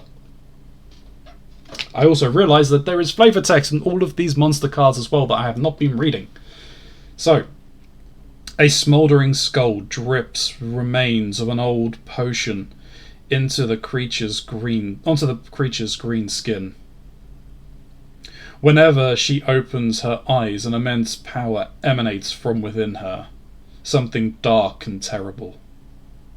A sense of defeat overwhelms and paralyzes you. Despite this, you search inside yourself to remember the rituals from your past to defeat this powerful resident of the dark. Ooh, okay. So, she has 1 armor and 10 health. We didn't get ambushed, so we don't lose anything. She has a passive of all actions have an additional small effort cost.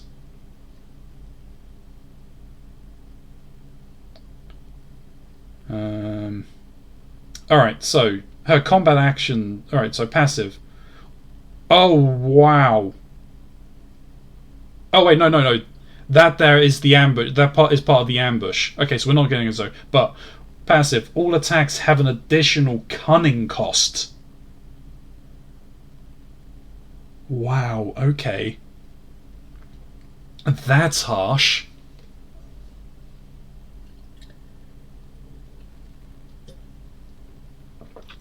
We can do this though. I believe. So, on a roll of 1 for her combat actions, she'll break Shaman's armor 1. The Shaman gets +1 to all combat rolls. 2 is a miss. 3 is armor. Shaman gains 1 armor. 4 is confuse. Lose 1 cunning. Lose 2 effort if unable. Daze. Lose a medium effort. Lose 3 small effort if unable. Wreck. Lose 4 small effort. Wow, this is going to hurt.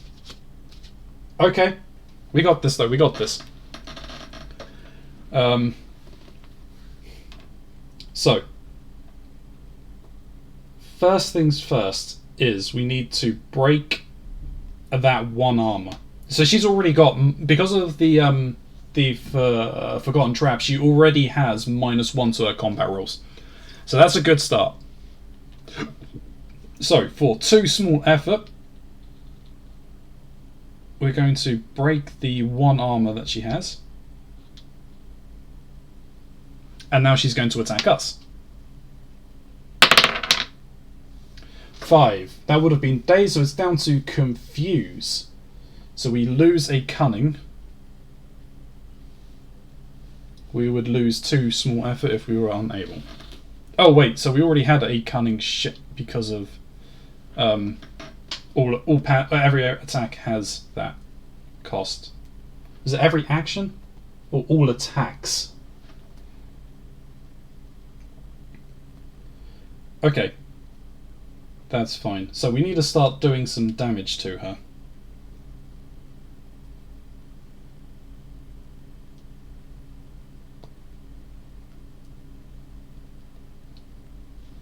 Alright, so what do we do?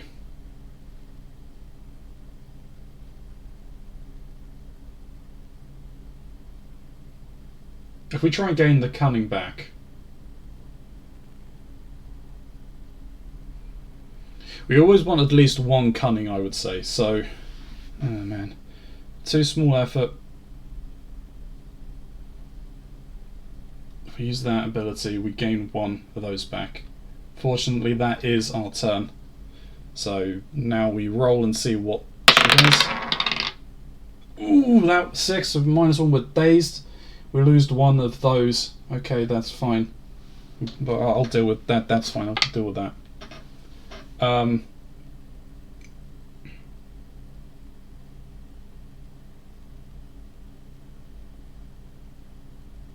I can't use the Venom Master, the Vermin Master. So for 1 cunning, we're going to use the Impale. So that is 1 wood.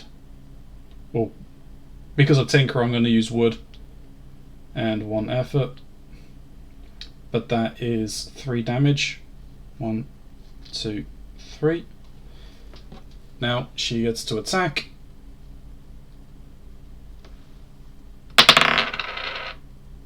Jesus, again? Okay, I mean, that's fine. I'm not using those anyway.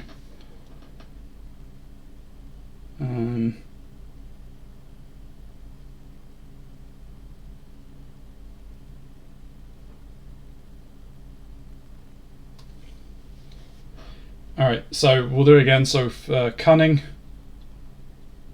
This could be bad. 1 effort and another wood. We'll do another 3 points of damage. 1, 2, 3. Down to 4. Okay. And then she attacks us. 3. It's taken down to 2, so she misses. No effect. Thank the Dark Gods.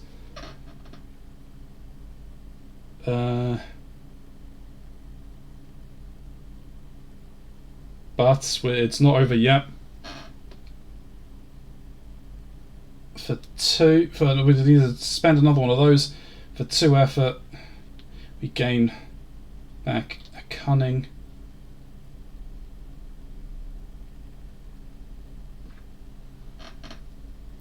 We roll again. Frig. She gains 1 armor back. That's not good. We might actually be dead here.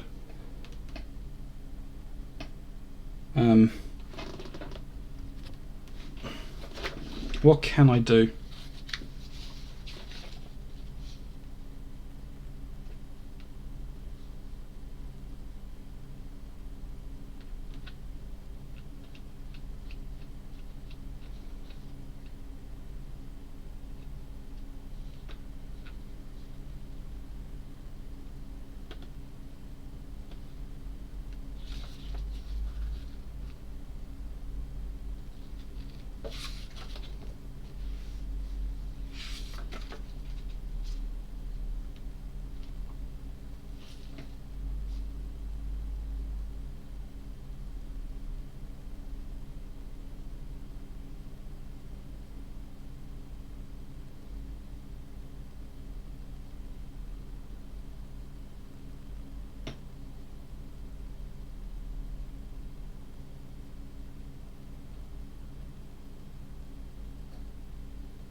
Alright, so I can skip my turn.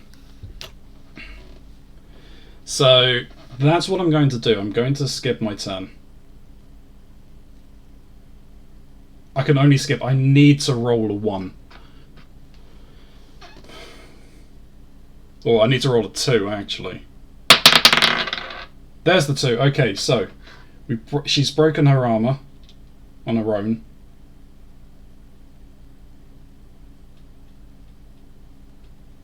But she now gets +1, so this thing's basically just negated. So we're at net neutral for that. Okay, that's fine. So Now what can we do? We need to do something. We need to win this round. Is there a way for me to win this round?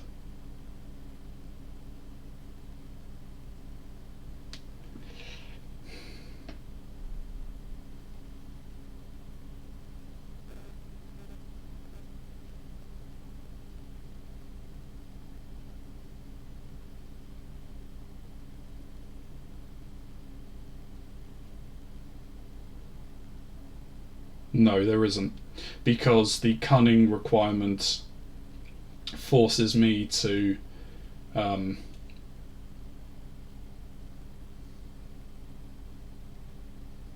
can't use my 4-point impale, and I can't do enough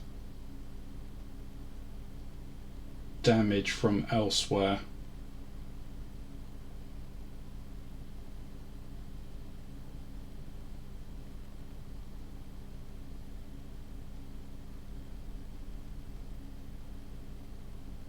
Right, so the only thing that I can do is, it's a hope and a prayer.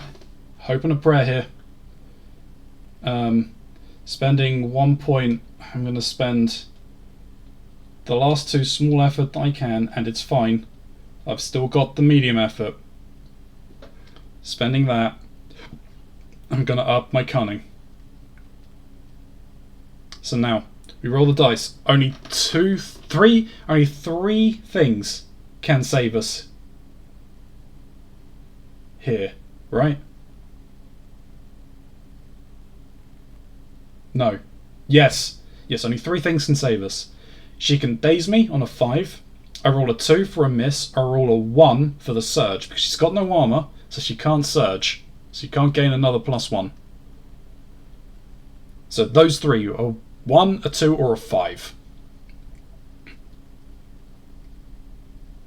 Get your Fs ready, chat.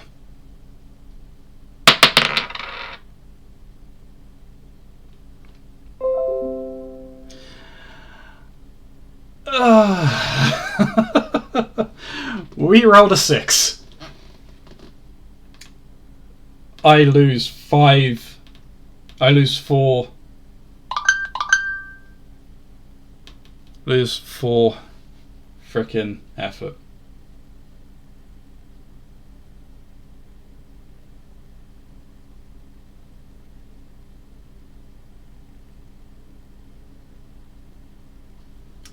It all came down to that. F's in chat. F's in chat. I'll start the F train. If anyone else is interested, join the F train. Oh.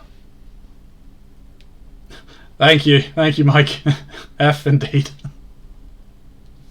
Well, we failed. Woo! Alright. No. That was good.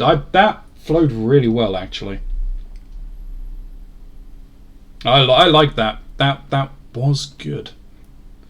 So, what I am going to do very quickly here is I am just going to take a very quick, not sponsored ad break. I want to grab a drink quickly. We will reset the board. And we will come right back for another round with a new character. So, I will be right back.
Hashtag not sponsored indeed, Mike.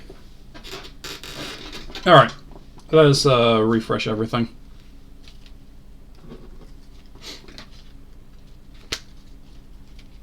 Let me just quickly look through these so I can pull out all of the other blank cards while I'm at it.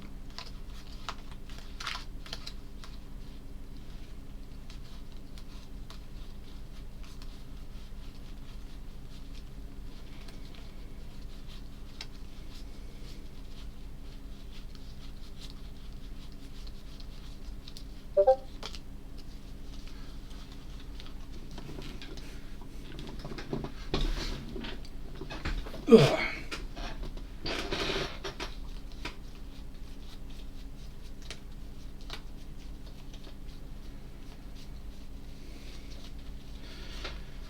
Ooh, okie dokie then. Now let's just shuffle those on camera.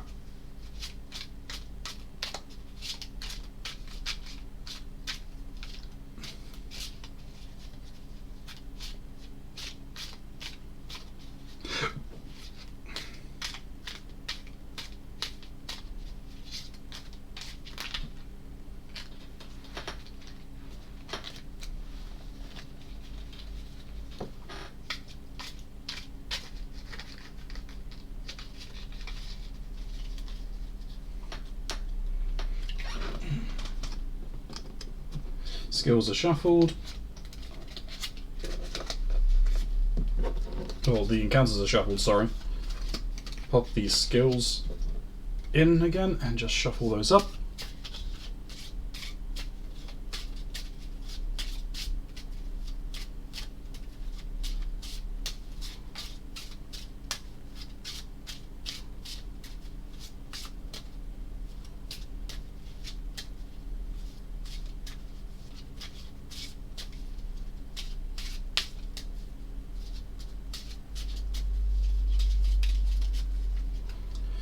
What I really need to do is I really need to sort my bot out so it does all the automated messages and stuff. Alright, so the encounters are all set to one side, the blank ones anyway. Weapons, we are now back down to our basic bare hands. We have no monster and no health, so that's fine. All of these get pushed down to 0, and we start on 13. Yep, we start on 13 small effort. Monster, please come back. Put you back in your rightful place. You are monster number 3.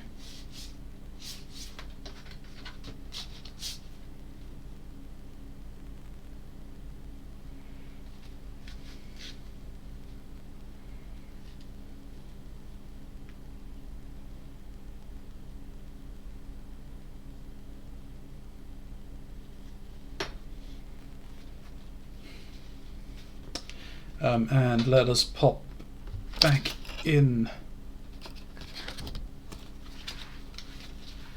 the level 1, the level 2,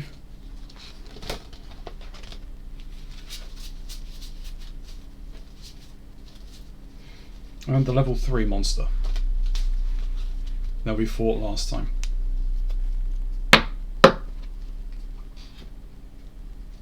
They don't need to be shuffled. Alright, and that there is down on 0. There will be starting on 1, but we'll sort that in a moment. So,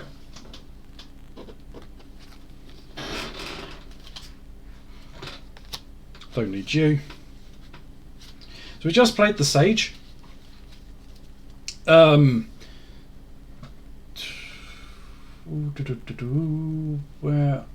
do I even... I haven't even got it set up. Well, that's not great, is it? Polls added. Manage a poll. Create a new poll. Question. Should have done this before.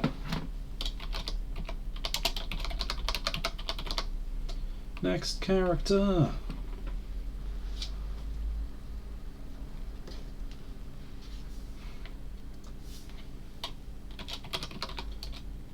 The Sneak. The Huntress.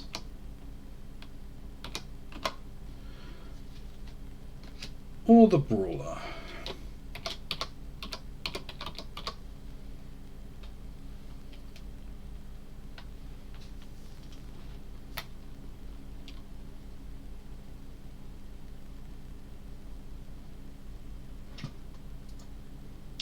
Duration of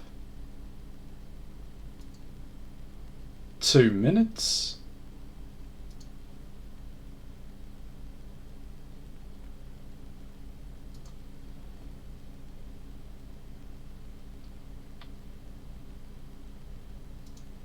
Alright, so I have just put up a poll for you all. Please do go in there and vote on which of the heroes you would like me to see play next. Either the Sneak, the Huntress, or the Brawler. The Sneak allows, for a travel action, you can reveal 1 additional encounter card. As a response, you can gain 1 extra skill to choose from. After a monster's combat roll, I can spend 1 effort to reduce its roll by 1. The Huntress is Scavenger.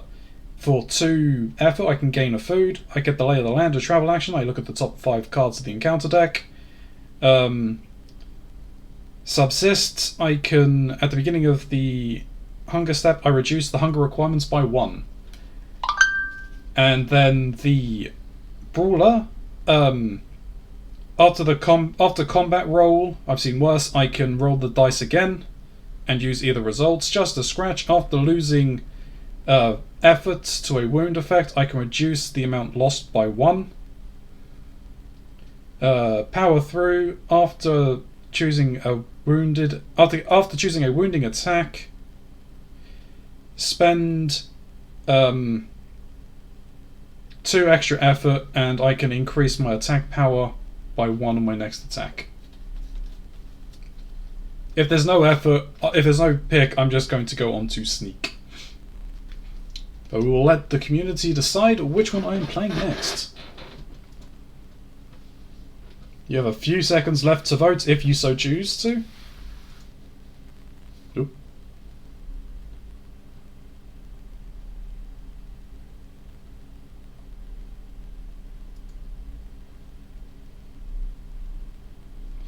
Unfortunately, the poll has ended. Nobody voted, so we're just going to the Snake. That, probably my own fault. Should have done that earlier and explained what I was going to do, but never mind. You live and learn. Manage poll. We delete the poll.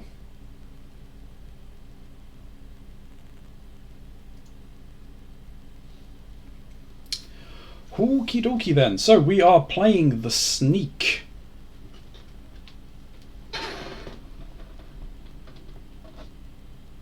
We're at level 1.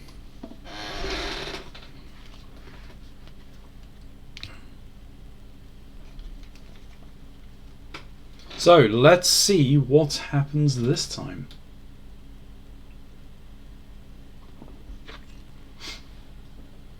Alright, the time is back up at 7.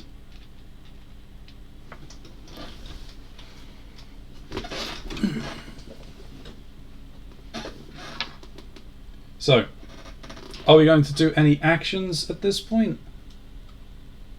Yes, we are. We're going to take 3. Actually, no, we won't just... Yeah, no, we may as well. We'll take 3 cards now. 1, 2, and 3.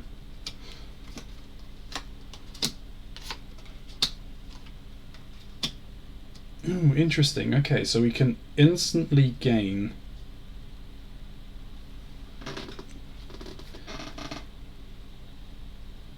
So we can get we can gain 1 food for 2. We don't have the greedy goblins were instantly ignored. We don't have any treasure at this point. So ultimately, it's either gain a food or gain some metal.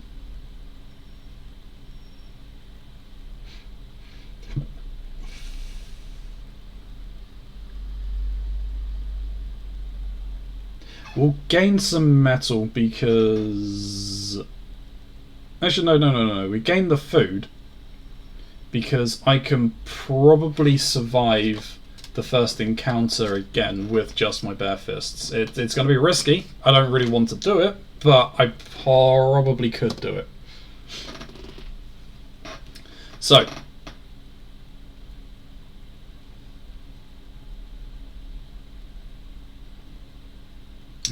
we're not going to do anything in the preparation step this time either, so we'll just grab 2 more cards. Oh, we can't even do either of those.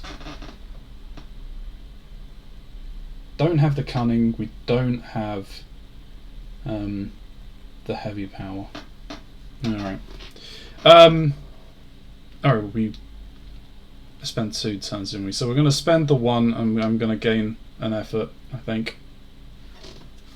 That there is probably the better option. Gives us still another turn to do some things, so it comes down to this. Let's see what we pull for this encounter. Ooh, okay. You know, we'll take the heavy chest, so for 1 time and 1 effort we will gain 1 treasure. So we could use the treasure for something at some point soon. You never know. Who knows what could happen. Alright, so we've got a food, we've got a treasure, we have 13 effort, and that's about it.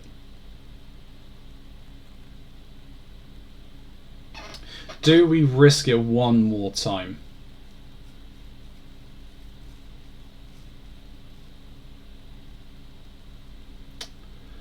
I say nay to that.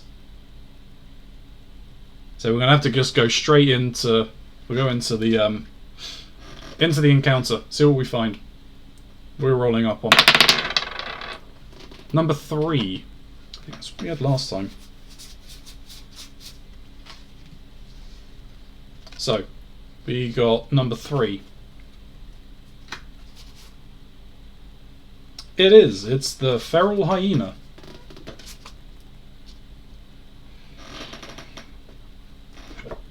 Right? Yeah. This is not good because it's going to take us 4 turns to try and get through this thing.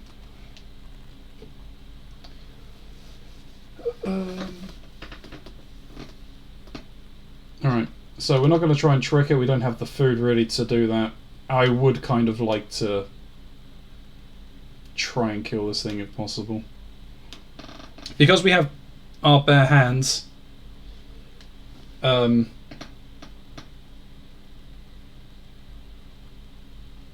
will take us 8 effort to try and get to the 2 to do that. There's no point.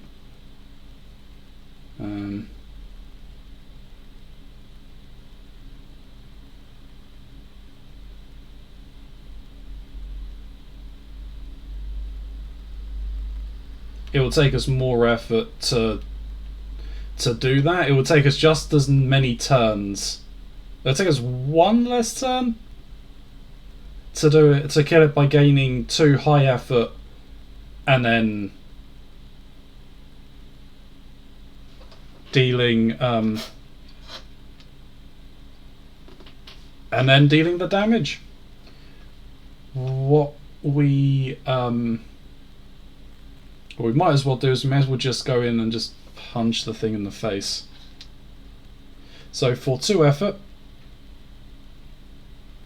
we punch it, dealing 1 point of damage. So it's now down to 3 HP. We roll the dice to see what it does. It does 6. It dazes us. It reduces that, so we lose 2 effort because we can't reduce our medium effort down. So for another 2 effort, we do another point of damage, and then it attacks again. It done the same thing. This could be this run could be over very, very quickly. So for another 2 points, we take it down to 1 HP. 4. Wound. Okay, so that's fine. We lose 1. Oh my god, this. Oh dear me. Okay. And then we spend the last 2 effort that I have to kill the thing. Jesus, that was very, very close. Alright, so our reward is 2 food, 4 effort, and a skill. But because of flexibility,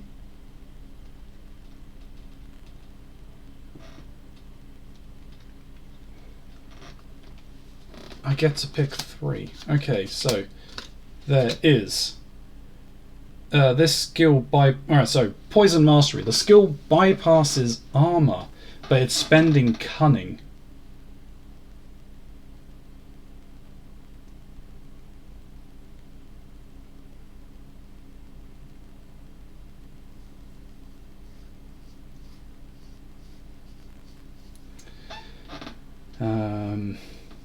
Patience. So Poison Mastery. I can spend 2 cunning to deal 3 damage. I can spend 3 cunning to deal 5 damage. But if this skill is used by the sage, the skill inflicts 1 less wound. So we're not the sage, so if we took that, that's fine. But we still need to find a way of getting cunning fairly easily. Ready alarm. Thank you. Don't need you on right now. Patient. Response. After taking your turn during a battle step, spend 1 effort and 1 time to immediately take another turn. Limited once per round. Or Shadow. Passive. Ignore all worn combat and effects. Passive. Ignore all costs of the Scout General action. Response. After taking a Scout General action, gain effort. Ooh, that might be good.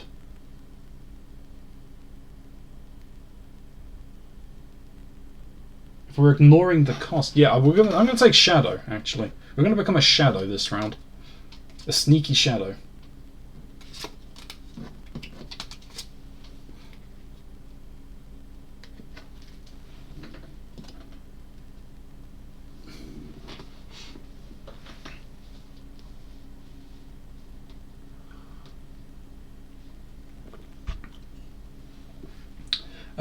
Food. So we eat 1 food, we gain 1 effort back. We are now at the 2nd level.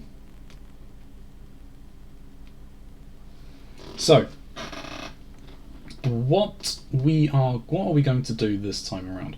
Well, we need to get our effort back up, but we also want to find out what on earth we're fighting. So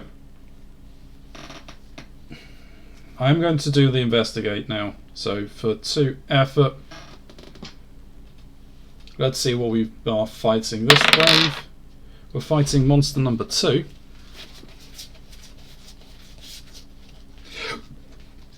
And this time we are fighting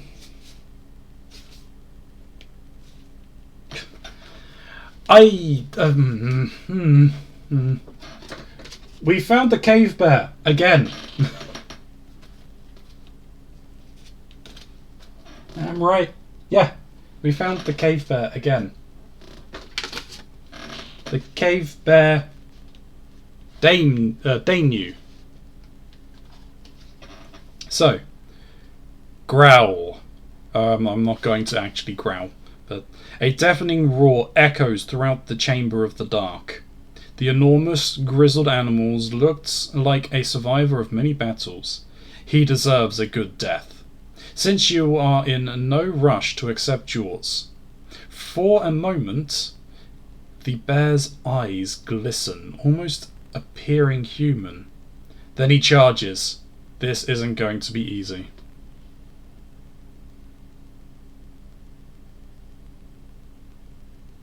Oh, okay. After the cave bear is defeated, it takes a turn. I missed that. Oh, interesting. I missed that as well. Response. If you have any food at the beginning of the battle step, the hyena attacks once and gains... Oh, I didn't notice that either. If you have any food at the beginning of the battle step, the feral hyena attacks once and gains +1 on all combat rolls. Ooh. Well, that would have gone infinitely worse. I probably wouldn't have survived the last 2 rounds. The last 2 things. I shouldn't have survived that last one. And I probably shouldn't have survived the first battle. Hey, you live and learn. So basically, I think every monster has one of those, like, response or passive effects or something like that. Alright. Good to know. We're learning. We learned something, chat. We learned that I don't read cards fully. Alright. But we also gained that 1 effort back for being a shadow. So, what we're going to do is I'm going to spend one of my things, and 1, 2, 3. Bring? Why are we being bringed?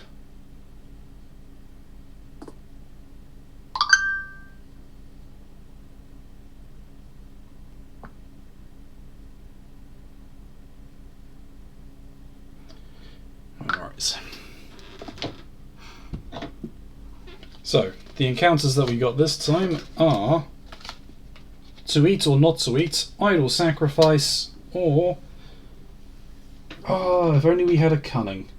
The talking statue. Alright, we'll spend 2 time. And we will gain the extra food this time around.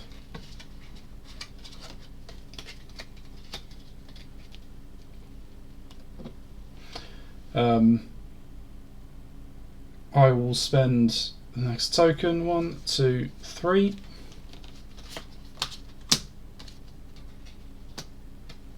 Ooh, okay. There's the Crystal Caverns. I can gain 2 effort back for 1 time. I can spend 3 in a safe place to spend 1 to gain up 1 max might.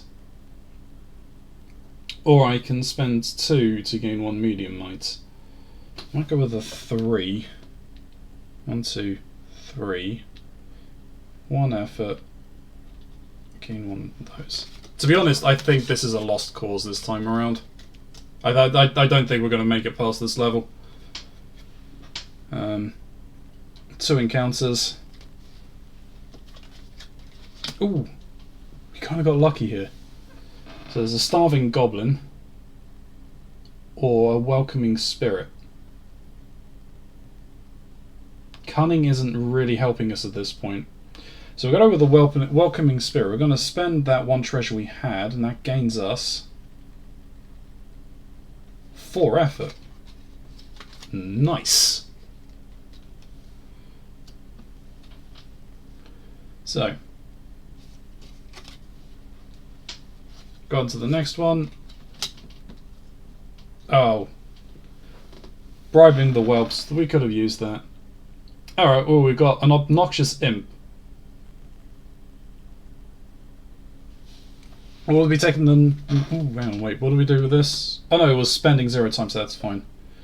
So, we're going to spend 1 of the food that we got. And we gain 1 metal. And we gain...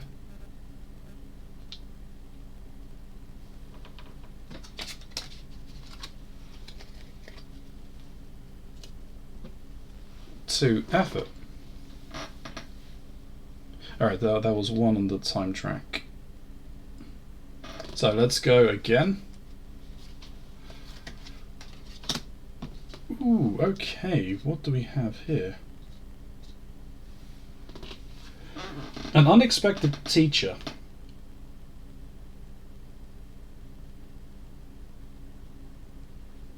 Let's gain the skill.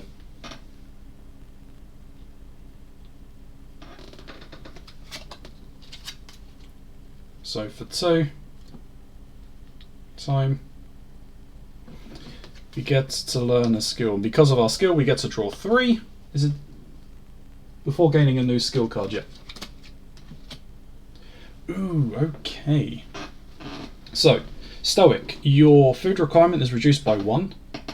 Awareness, ignore all steel effects in combat. After the beginning of the ambush step, spend 2 might, or 2 effort to ignore the ambush's effect. Or Survivor, ignore all threaten and confuse effects in combat. After rest during the exploration step, you may spend wood to gain medium effort. Welcome back, Jess Spartan, Sarah. Thank you for coming back. That PC update took a little while. Alright. I think I might take Stoic. Reducing the health cost. Huh? What was the beeping about?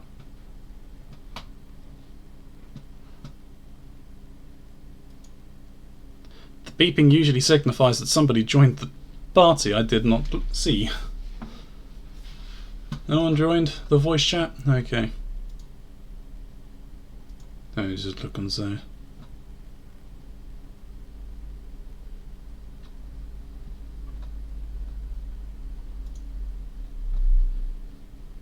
Doop-a-doo.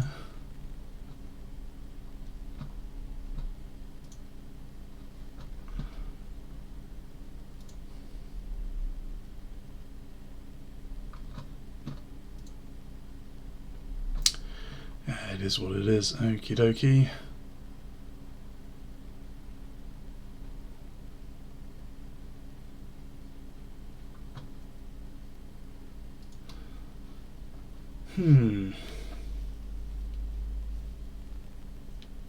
Alright.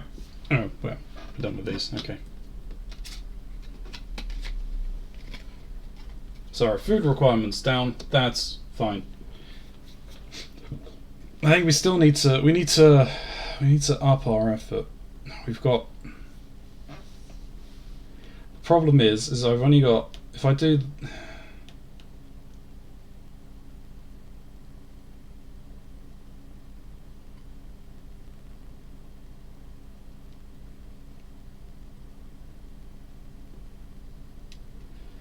I'm gonna have to.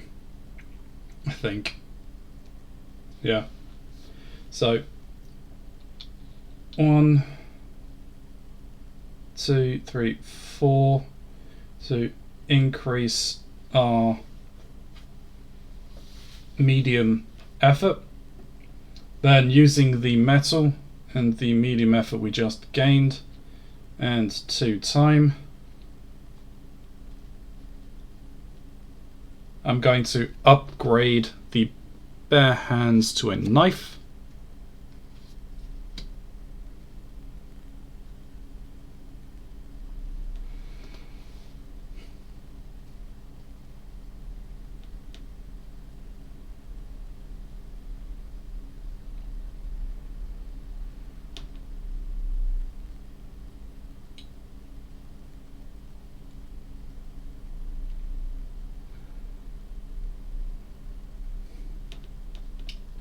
All right.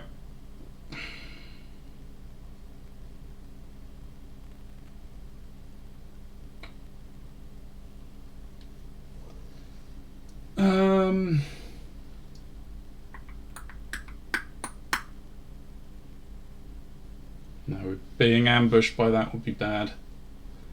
We're already in a pretty bad state. We haven't had much luck with our encounters. Or our skills, to be honest. Alright, let's just go into combat. So, yep, decision step I, we're going to fight the monster. Yes, we are. I'm not going to try and trick it. I don't have enough food. I kind of need to kill the thing. So, for my first action, I should have done this outside of combat to lessen the chances of this going wrong. 1, 2, 3, 4. To increase my cunning by 1.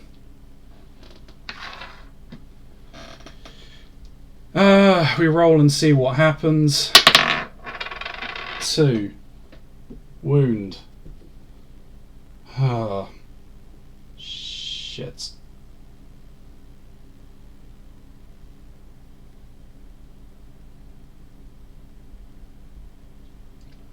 Yeah, no, we're dead. We're dead. There's nothing we can do because I don't have enough effort to spend.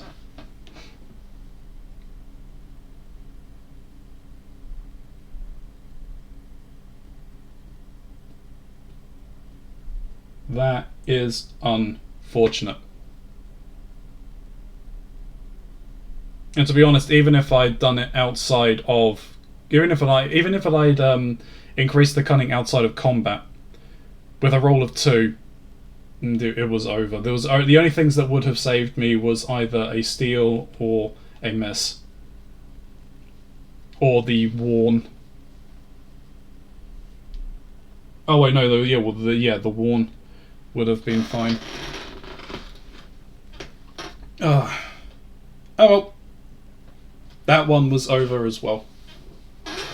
Well, let's reset everything back and we start again.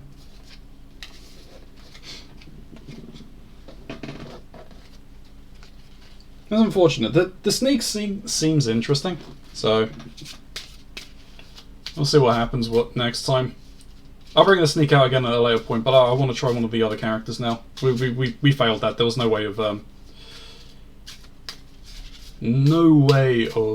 winning there. And the encounters go back in.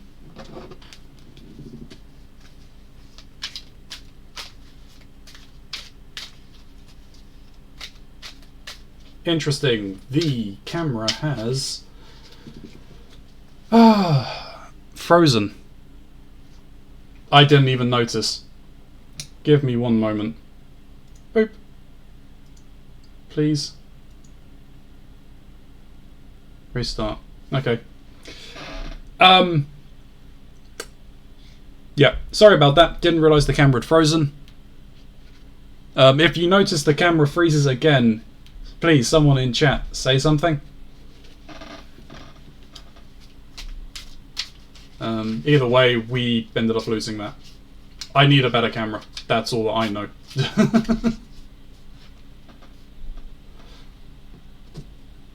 Okay, that's that. We'll take you away. I'm just going to go on to the hunter this time.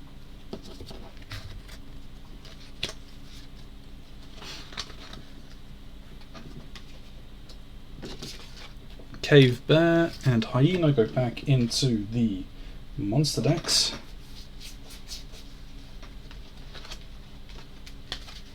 Doesn't really matter which order they are because the dice decides. Thank you, The Real Atmisk, for contributing to Eternal Darkness with 2,750 points. Where are we up to now? We're up to 47% with Eternal Darkness. I'd say it's a kind of a race between which one gets there, but I mean, Yakuza has a goal score of 2,000 compared to Eternal Darkness's 10,000, so it's not really a good comparison. Alright, so knife.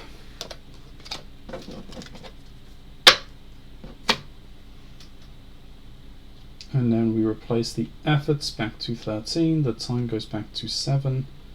All of that is fine. Alright. So.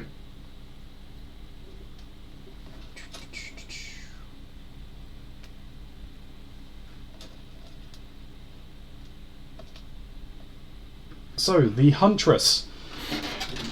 Her abilities are Scavenge.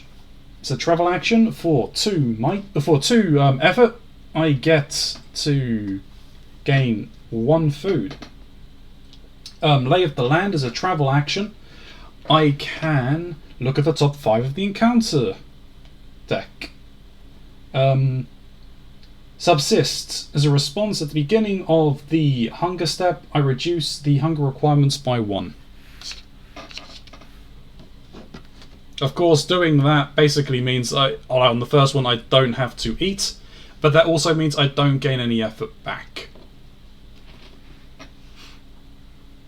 So there's pros and cons to that particular ability. So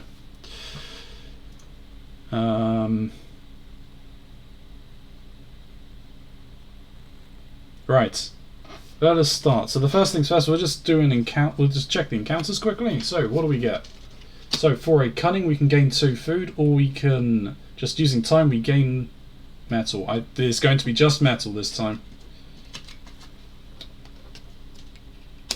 So for 2 time, we gain 1 metal.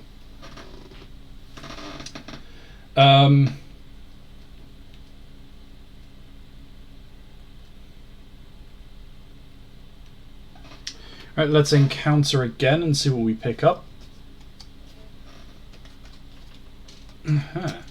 Interesting. Okay, so we don't have any treasure, so we can't gain another 2 metal, which would have been nice. We could do the Edge of Exhaustion for 3 time. 1, 2, 3.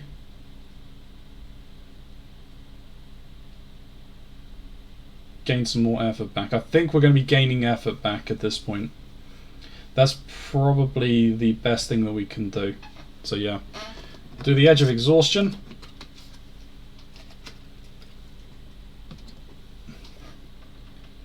For 3 time. 1, 2, 3.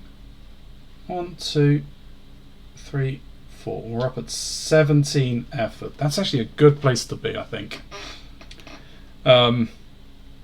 I'm not going to do any more encounters, but we didn't gain any food, so I'm going to use my ability point to use 2 of the effort that we had gained to gain a point of food. Doesn't really matter at this point because we won't need it, but just in case. I think gaining 1 food a level is always probably a good thing to do using that ability. So, we're now going into the encounter step. We haven't run out of time, so we are not ambushed.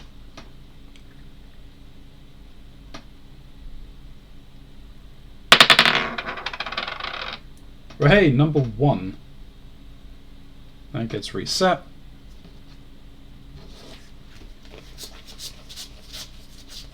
We get a new monster. That is not the hyena again. Monster number 1 is a giant spider. Oof. Okay. So, giant spider has 3 HP. Its ambush, if we gained it, would be giant spider takes 2 turns at the beginning of the battle step. I am glad that didn't happen. Oh, that's pretty funny. That's actually kind of funny. You can kind of see it on his arm. On one of his legs, instead of like its normal kind of end of a leg, it's like affixed with a metal spike. So someone has armed this spider. But a response at the beginning of the battle step, immediately gain poison 1. Alright. So, on a 1, it gains... Alright, so... Alright, so it'll only be once that I gain poison, that's fine. So, on a 1 it gets miss, no effect. 2 is wound, lose a effort. 3 is a wound, lose an effort. 4 is daze, reduce a medium effort to 2 small efforts. 4 is poisoned, gain the crippled condition for level 2. 6 is web, lose an effort, and the giant spider takes another turn. Eesh. Okay.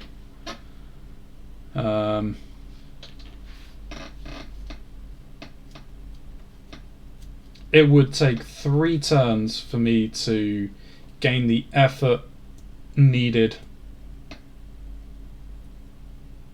and that would still be 8 effort, as opposed to just taking 3 turns to deal 1 damage.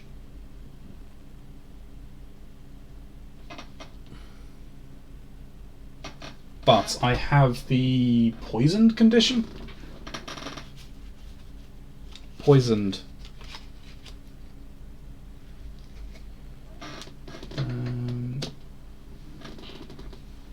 I just want to see, because it says poisoned 1. I assume that means like 1 turn.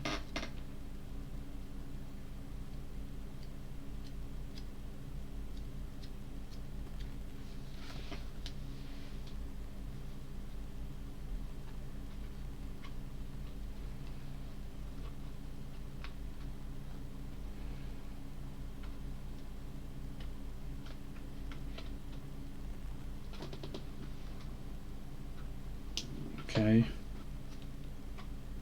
Oh, okay, no, sure. So it has 1 poison token on this card. So before taking your turn in combat, lose effort equal to the number of tokens on this card.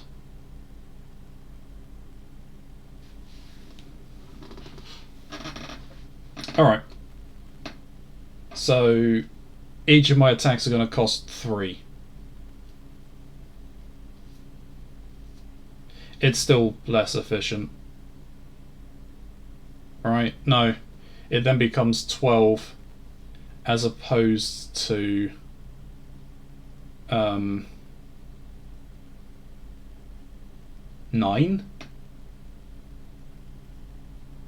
Alright, it now becomes more efficient to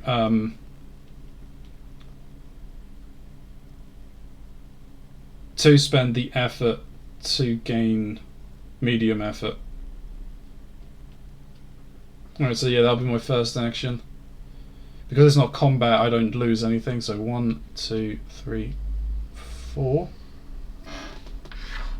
And then the spider attacks with a 1, so it misses, there's no effect, that's good. 1, 2, 3, 4. Oops, I didn't actually up while I was upping. And then the spider attacks again with a 1 again, so it misses.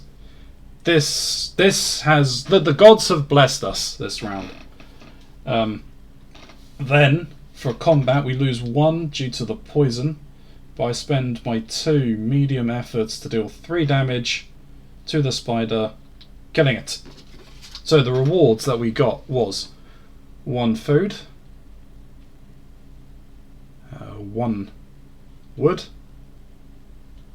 1 effort, 1 medium effort,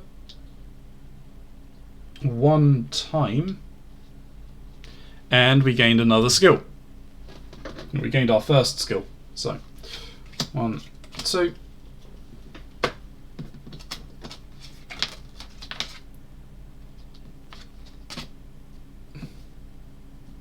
Ooh, okay, so we got Stoic again or Wrecker.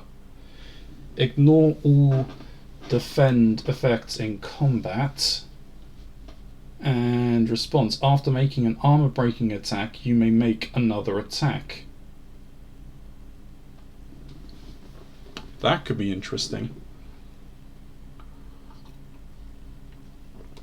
Or I can once again reduce the food cost. That would mean I wouldn't need to pay any food costs next turn either, because my food cost would be down by 2.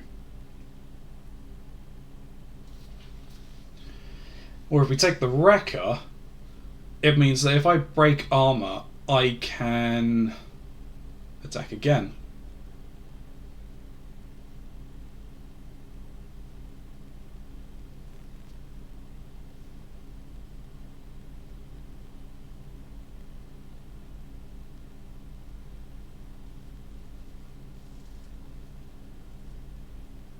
But the only problem with taking the Stoic means that I won't gain food back at the end of each level. I won't gain any effort back at the end of each level for eating food.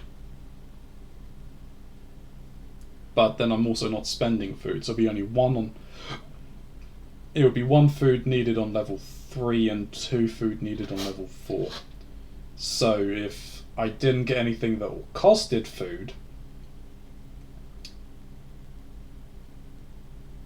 I would only need 1 more piece of food and I would be fine. But the extra attack... I'm going to be upgrading to the knife anyway.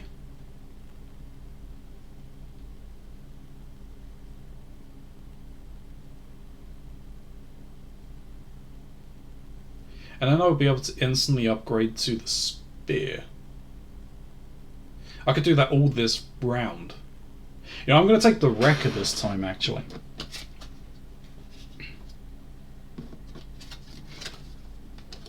We is going to wreck.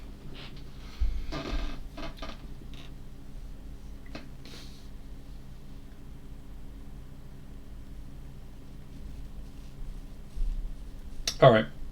So we're at level 2, so you gain 2 of these. We don't do the food step because we're the Huntress, because we reduce it. We reduce the requirements by 1.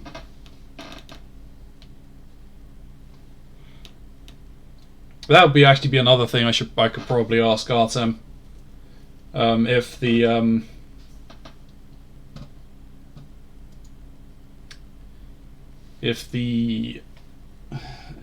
Huntress requirements would basically make level 1 mean that she doesn't need food. I very much doubt it. That wouldn't make too much sense, but you would never know.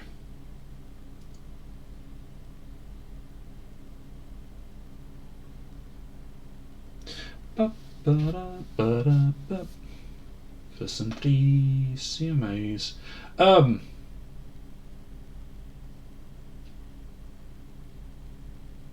Okay.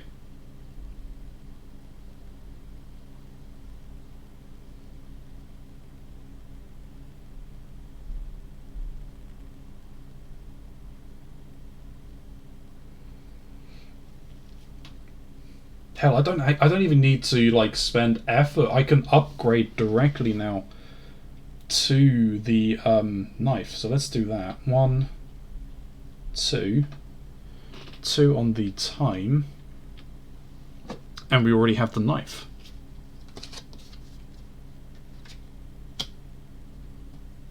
So if I want to upgrade to a spear, I need to find 1 more piece of metal. Or if we go to the sword, let's have a look and see what the sword has and see what we could probably go for. Or what would be better to go for. So so what's the spear? The spear.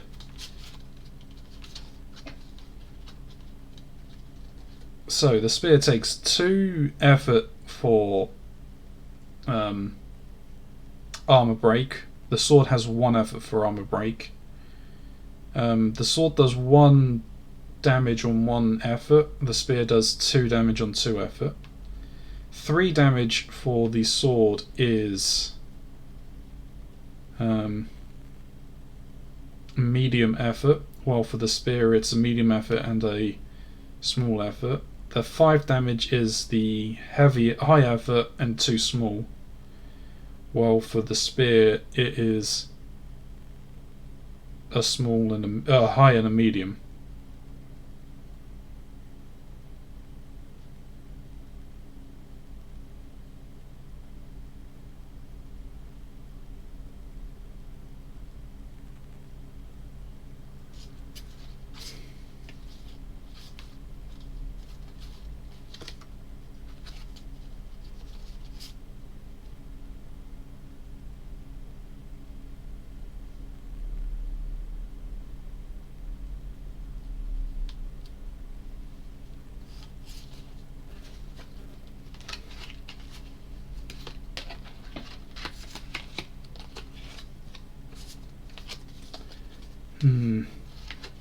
Chances are actually... Well, let's see what we can get. I think getting to the spear might be the better of the two options at this point. We'll try and aim for the spear. If we find like 3 pieces of metal, fine, I'll go for the sword, because the sword seems interesting. But we will see what happens. Anyway, to the encounters.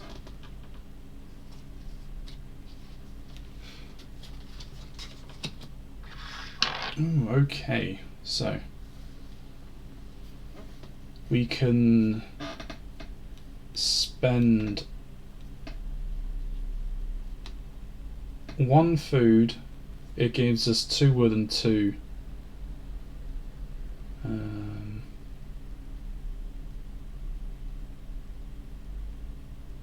And it gives us 2 wood and 2 effort back, 2 small effort. We can't do the demolishing a tree. I might as well spend the food, because I can gain the food back for the same cost I just gained.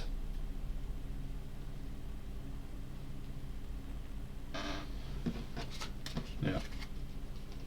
That was for 2 time.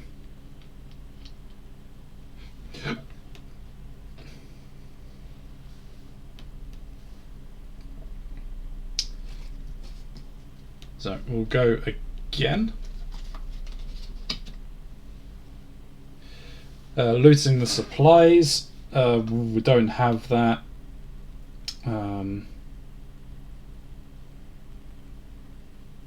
So we'll take the extra wood for the strange slashes.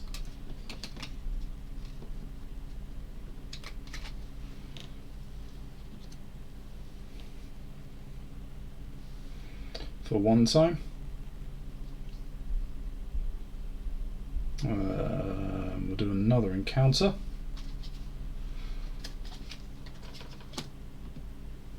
Ooh, okay, so we can't do salvation for a price.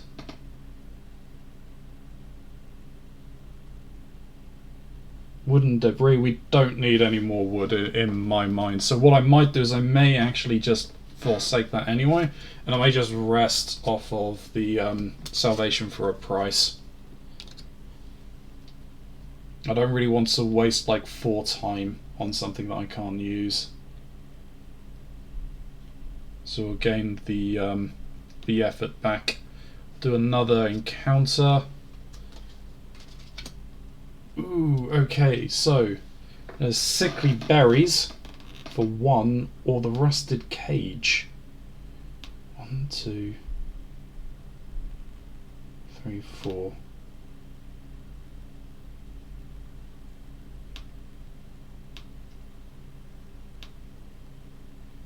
Yeah, okay, so we'll do that. Do the rusted cage. So for 1 effort we would gain 2 metal, but it takes 4 time.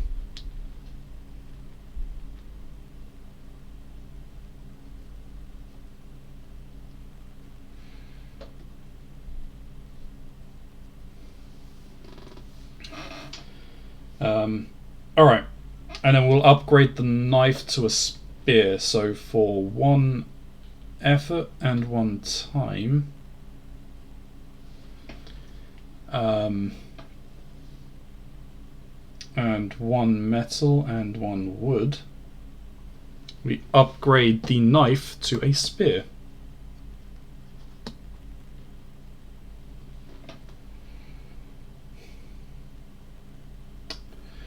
So I think the first thing that I'm going to do in this preparation step is I'm going to use one of my actions. I'm going to look 1, 2, 3, 4, 5 the top 5 cards. Now I can't reorder them, I can only look at them. I don't have the time to do either of those. Okay, that one gave me food. Blind Trader, Mumbling Kobold, an Abandoned Camp.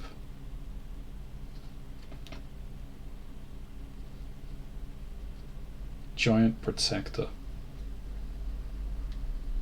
Okay, so in 3 encounter sets, I will gain... I can gain an automatic 3 effort back. I can gain a ton in the second one, and the third one I can gain some food.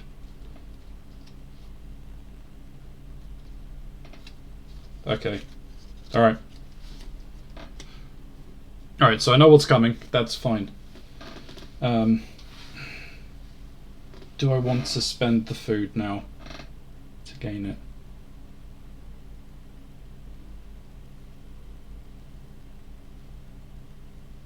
No. I'll risk what I've got. It's only the second level. So we're gonna go and engage the monster. So we're gonna get ambushed, but we don't know what we're facing. We're facing monster number 3. Have we been rolling 3s all the time? Is this the bloody bear again? 1, 2, 3, 4, 5, 6.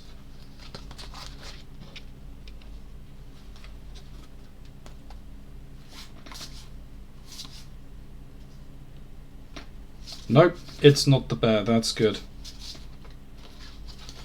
It is a crazed survivor. Herc. So, the moment you locked eyes with his feral gaze, you realize whatever humanity remained inside this tortured soul is long gone. His primitive nature might hint at some dark corruption driving him mad. Unarmed and uttering nonsensical words at you, he lunges for your weapon. Response: if you have a basic weapon at the beginning of the battle step, downgrade it. Then Crazed Survivor attacks once and gains +1 on all combat rolls. So no, we have an advanced weapon.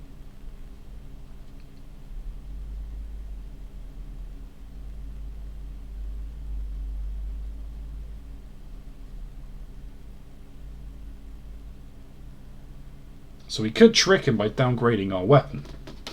But I'm not going to. I'm going to attack. And it says basic weapon of choice. So again, I think that then comes down to is like, I would need to check with Artem. Alright, you know what I'm going to do? I'm going to write down a list of everything I want to check with the creator.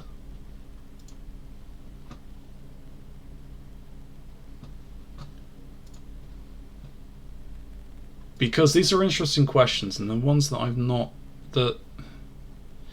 I don't know whether someone may have come up with before or not. So the first one was to do with the sage.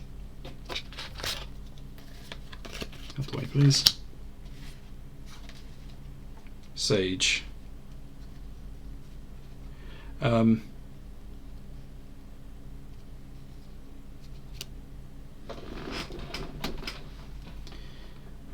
If you use the if one of the 2 encounter cards has the this is even in the wrong freaking place. That's in the title. If the 2 encounter cards has commit to next encounter,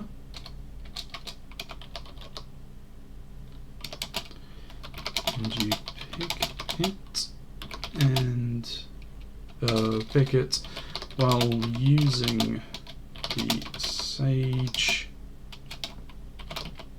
Memorize ability.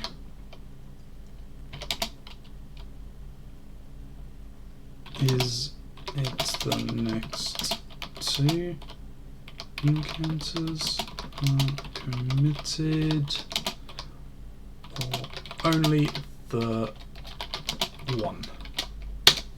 Sorry about this. I am just writing down the questions that I need to ask the developer. Does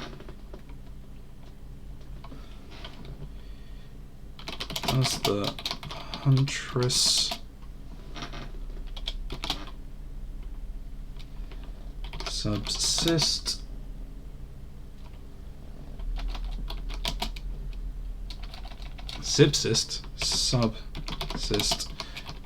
ability stacking with, is it stoic? Stacking with the stoic skill mean for level 2 you would still have a food requirement of 0. And the one we just came across was alright, if you have an advanced weapon when defeating the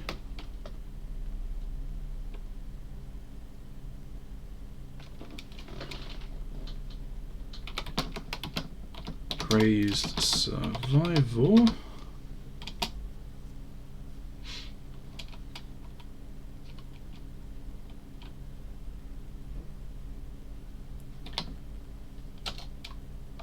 do you ignore the basic weapon reward and gain nothing? Because that's a bit off in my mind. If I've got the basic reward, the basic reward is gain a basic weapon of your choice, but I'm already using an advanced weapon. I'm literally gaining nothing from that particular reward.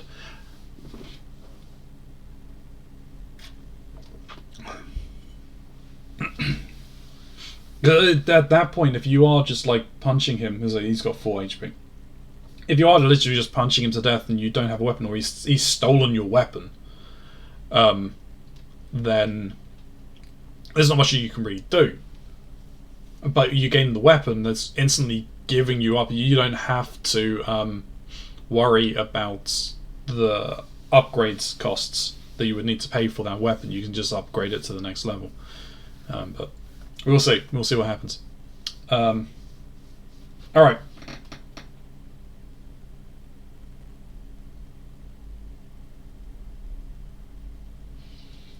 Wrecker's not going to come into play here. Can we?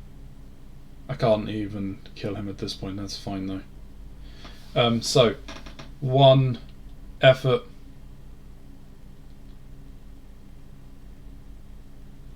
And then 2 effort to do 2 damage to him. And then he rolls to see what happens. 2 wound, I lose an effort.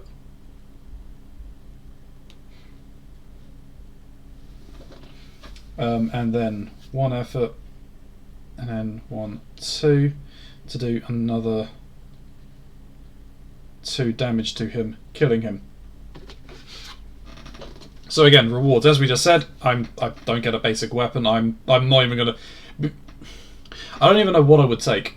Whether I would just take the cost, like half, or what would it be? What would it be? Because it's metal and it's just metal. It's metal and heavy and medium effort, or 3 wood. What would you even take as a substitute for that? There really isn't anything. Anyway, we gain 1 food. and then I gain 3 effort. 1, 2, 3, and I gain a new skill. So we draw 2 cards. What do we have here? We've got Impale again, and we've got a defensive stance. Response. After choosing a wound attack, reduce the attack power by -1. Apply -2 to the monster's next combat roll.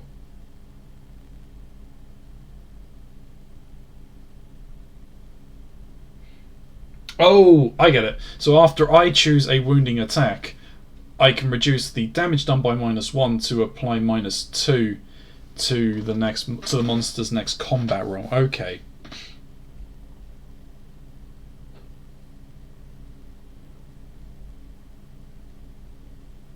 That's nice.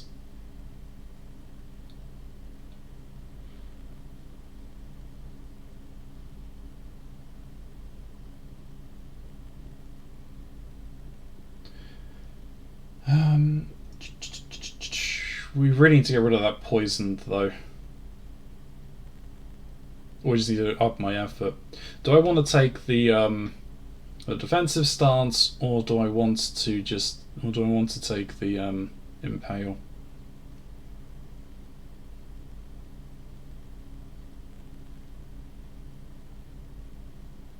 Am I gaining any metal anytime soon? In my next encounters. I don't think I am gaining any metal in my next encounters. My next 3 encounters. I can gain some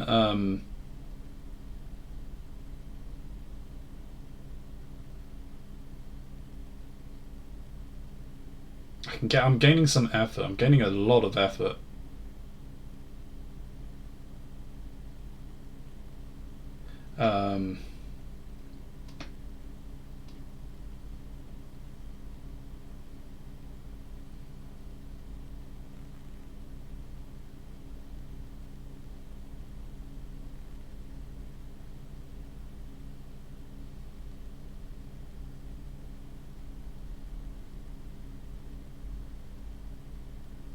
No, the impale might be better because if I wasn't already poisoned, defensive stance would be a good idea.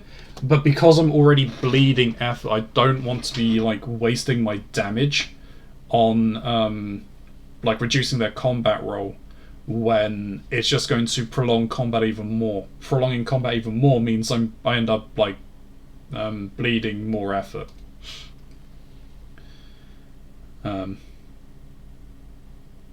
Okay. Those are all done. Food step, or that was second level. We're only reducing by 1, so we eat 1 food and we gain 1 effort back. And we're at level 3 now, so we get 3 tokens on that.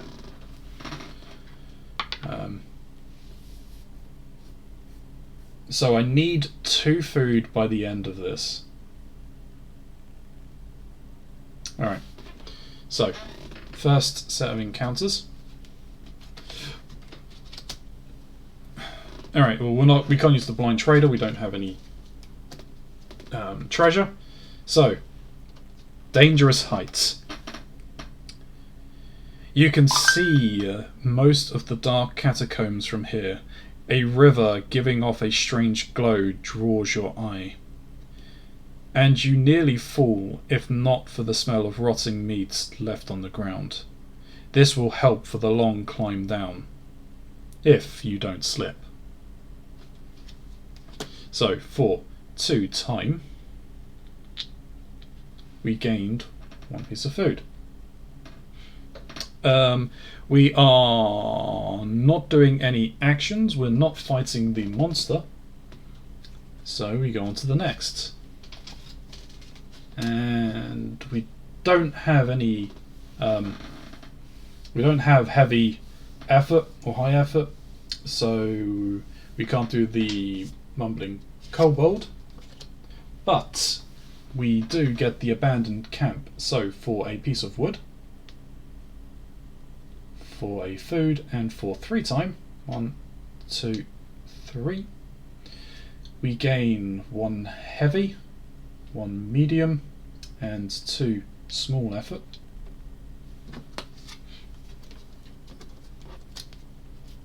So we still need to gain another food back. Then we're not doing anything in this preparation step. We'll go on to the encounter. Ooh, okay, so lost love, so we can gain 1 food for spending 1 effort, or we can use the giant protector to gain 3 effort. I think the giant protector, so we can gain food anyway. It's not as efficient as using 1 for 1, but so the stone giant answers no questions, but his ancient knowledge helps stave off death for a bit longer. You hope his foreboding words won't be the last thing you hear echo in the dark. Wise seers once warned you never to disturb old things, and so you turn around while you still can. So, for 2 time, we gained 3 efforts. 1, 2, 3.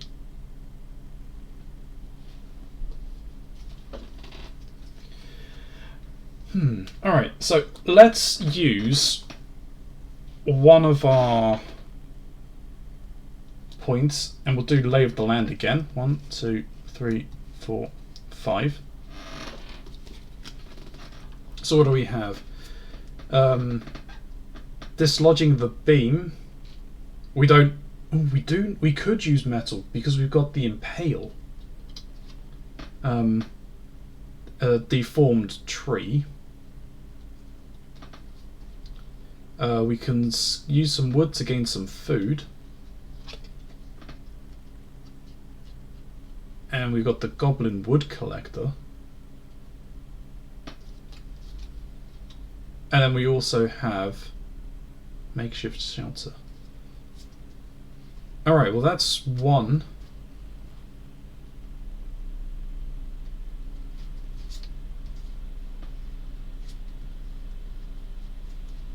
2, 4. Yeah, okay, that works. We'll go with those, and we'll do it in that order. All right. So we'll go into the encounter. We're not going into the fight yet. So we're going to dislodge the beam. We're going to spend the high effort to gain 2 pieces of metal and 2 efforts for 1 time.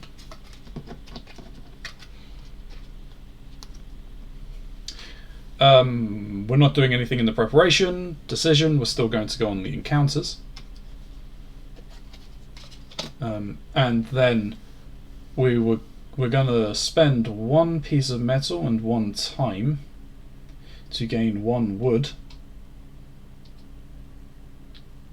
and 1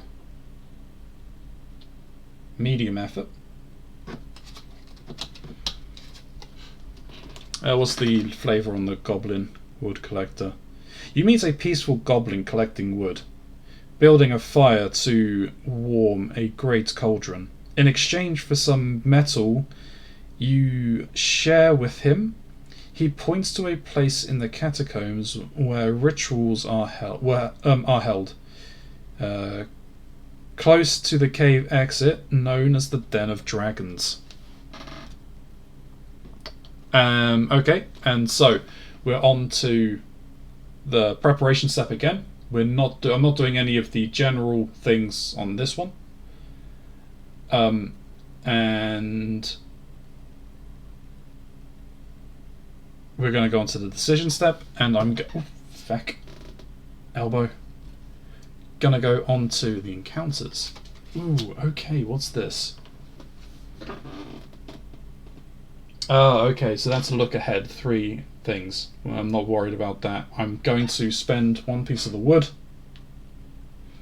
I'm going to gain back that heavy might. That's fine. And then what I'm going to do is I'm going to spend 1 level, spending 2 effort to gain some food. Excuse me. And then I'll take me down to 8.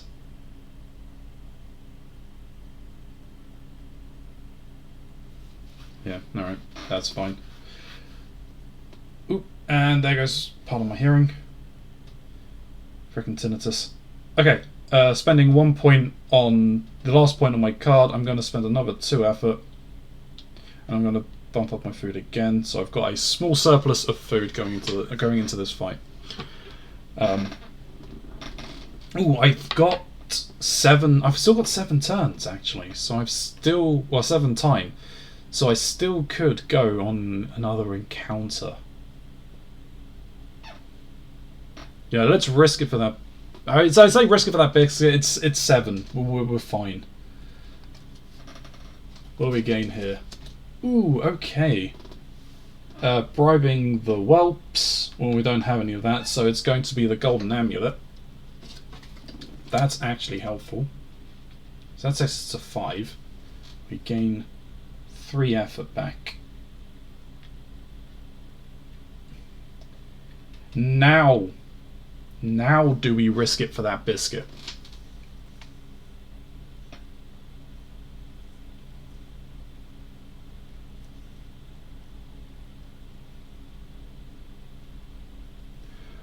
I say we do risk it for that biscuit.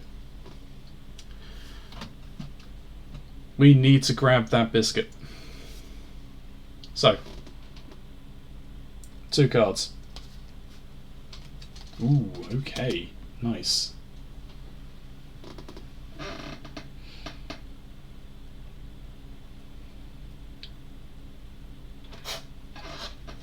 So, I could gain another piece of metal. And that would give me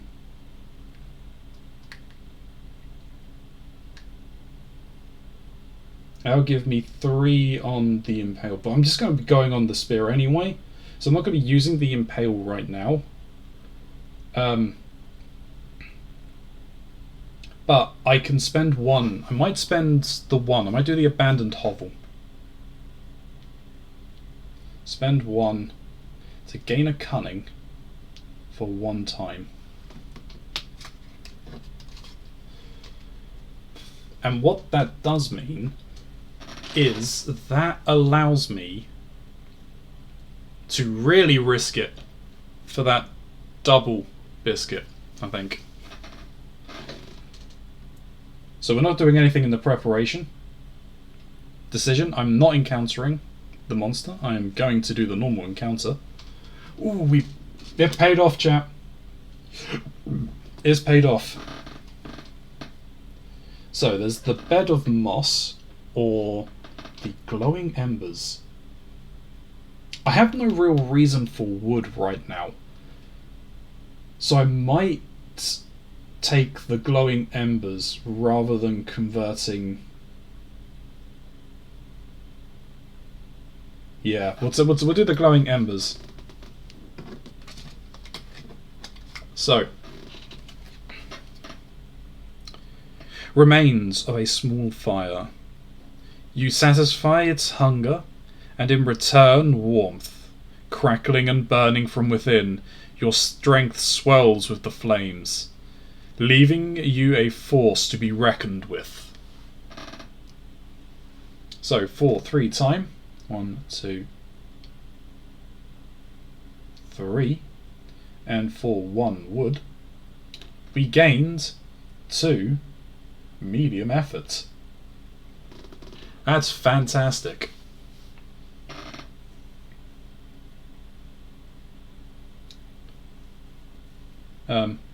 Preparation. I'm not doing anything.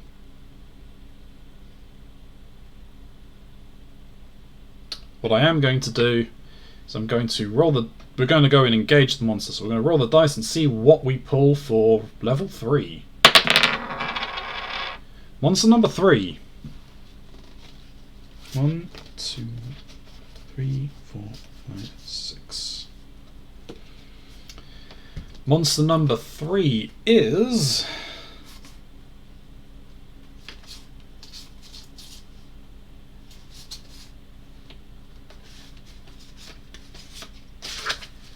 the Savage Gnoll Shinkal.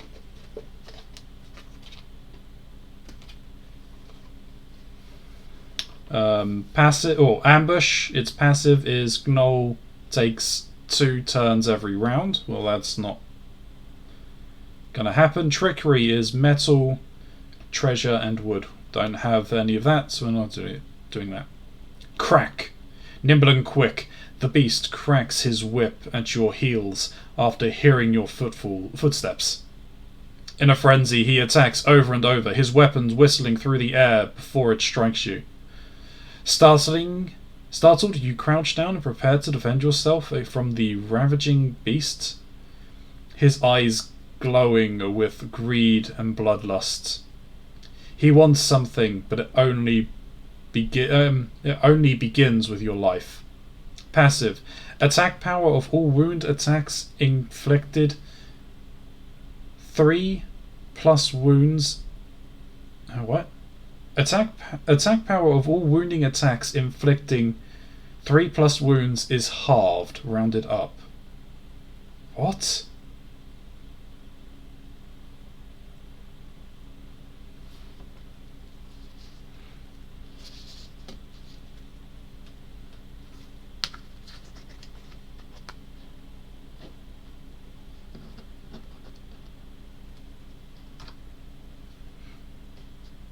Ow, that! Oh man, that hurts.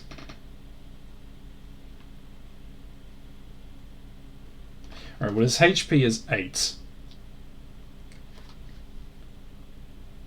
What am I gonna... What are we gonna do then? Anyway, on a 1 it's miss, 2 is a disarm, downgrade weapon to bare hands for 1 turn. On a 3 it's warned, lose 1 time. On a 4 it's wound, lose 1 effort. On a 5 it's threatened, gain afraid for level 4. And for 6 it's steal, lose a metal, a treasure, a wood, a food.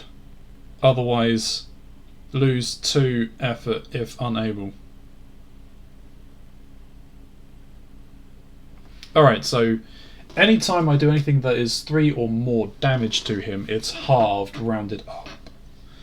So if I do 5, that becomes 2.5, that becomes 3 damage. If I do 3, that becomes 2 damage. 4 becomes 2 damage. So there's no point in me even doing the impale at this point, because I'm like... If I'm going to do that, I might as well use the metal and effort rather than the cunning and metal.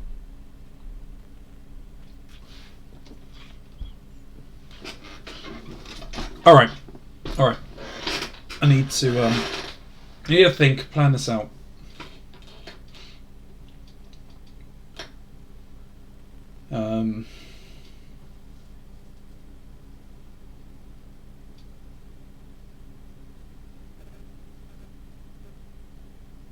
He's got 8. What will I need to kill him? Doing 3 damage. 1, 2, 3, take him to 5. I still need to do 5 damage.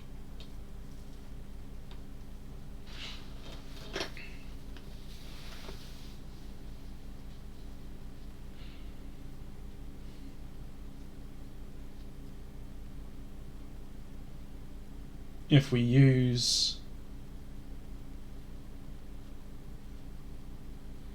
If I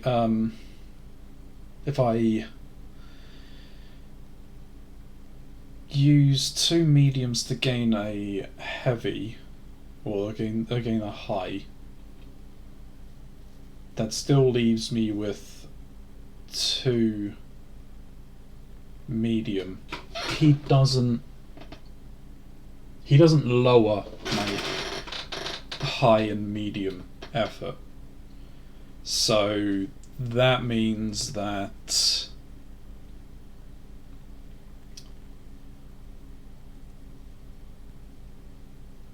I could do 2 attacks at 3.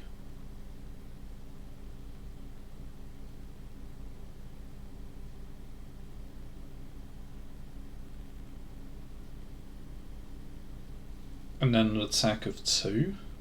It's such a shame he doesn't have armor. That Wrecker skill is not coming in handy at all.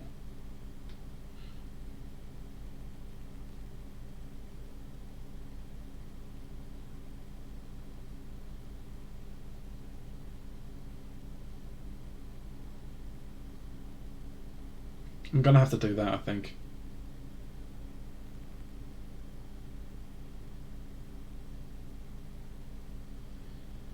Yep.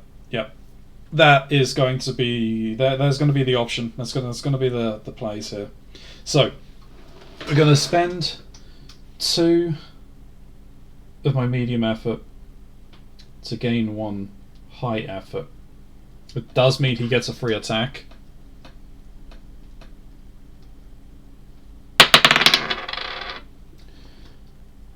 He has threatened us, so we are afraid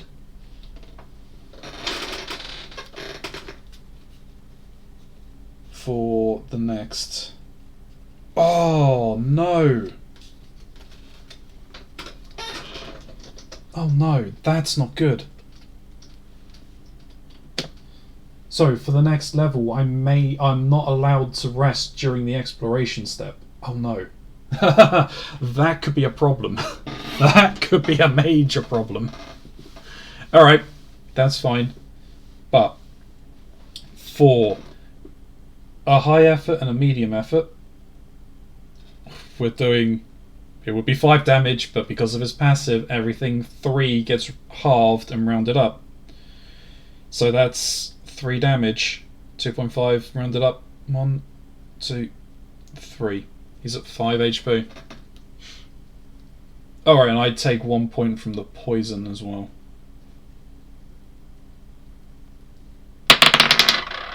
Three. Worn. We lose 1 time. Now, at least we're not bleeding fatigue. Alright. For another high and medium effort, we do another 3 points of damage. And yeah, we bleeded 1 point from the poison. He gets to attack another time. 4 wounded. We lose 1 effort. And then for our final 1 point effort lost. And then 2 efforts from the spear to do 2 points of damage, killing him. Alright, so what we gained from that is we gained 1 metal, we gained 1 treasure, we gained 1 wood, we gained 1 food, we gained 1 cunning, and we gained an effort back. Not being able to heal, that really changes things. Alright.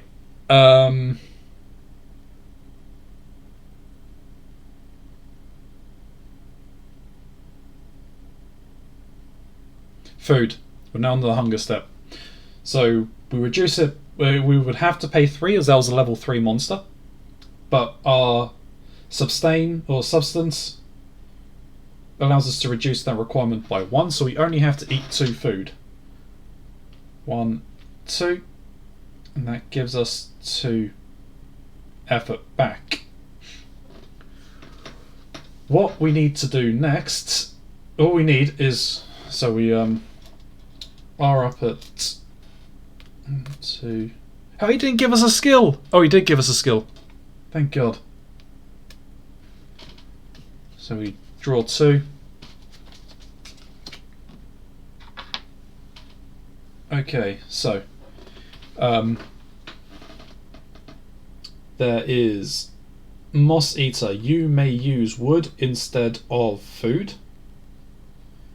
Or Survivor. Ignore all threaten and confuse effects in combat. Response. After you rest during the exploration step, you may spend wood to gain might. Or medium effort. I'm going to take Survivor. Well, I can't... Oh, no, that's pointless because I can't rest. I'm gonna take the Moss Eater.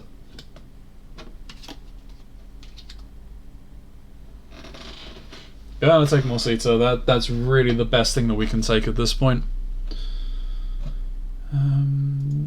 Welcome, new people in chat. Please do not.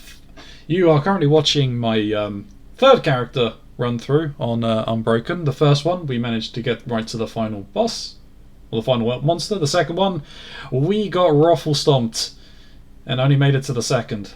We're now on to level 4 again. This is a game I kickstarted, and it is a resource management game. We're kind of in a good spot, but not really, because we can't rest this time. But let's see what happens. Alright, so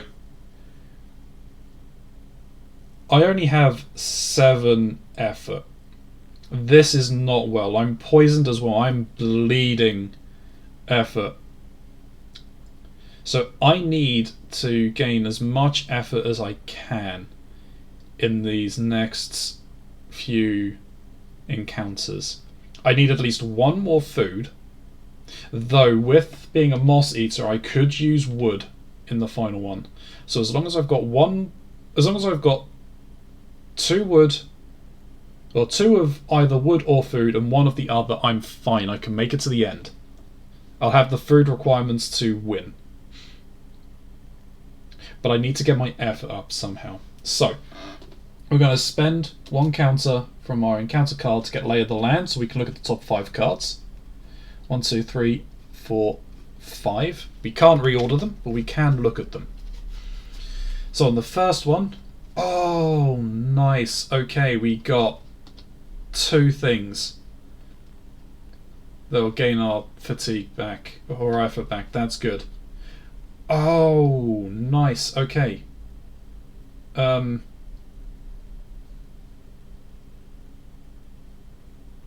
like those. I like those a lot.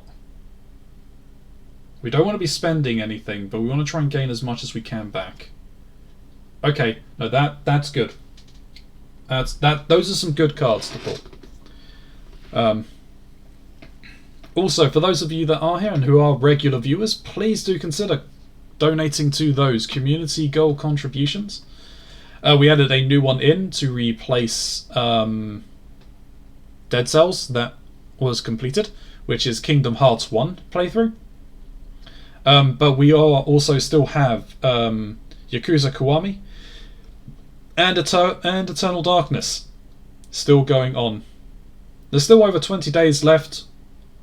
There's 22 days left on Yakuza, so there's still plenty of time to donate, but please feel free to donate now if you so choose. So, the preparation step. We've done 1 thing in the preparation step already, but I'm not doing any more actions as of now. We've got the food requirements, so I don't need to scavenge for food, which is good. That's effort I'm not wasting. So, encounter. Well, decision step. No, we're not fighting the monster. We're going on to the encounter. So, we can either spend 2 time to gain 3 effort, or we can spend 1 time to gain 2 effort. We're going to go for the 2 time to gain 3 effort. For a chance to rest. You cannot go on any longer. You take the time to stop and catch your breath before you collapse, remembering the somber face of your fallen expedition member.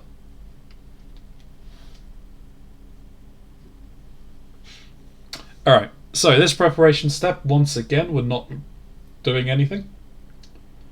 I'm going to go into the encounter deck. We'll take the top 2 cards, which we already know is Breaching the Shelter and Steep Ledge. So we're not doing Steep Ledge, because I'm not going to spend any effort and gain more cunning. But I am going to spend the 1 metal to gain 2 small effort and to gain 1 medium effort. So, Reaching the Shelter. The safety of a secluded cave calls to you.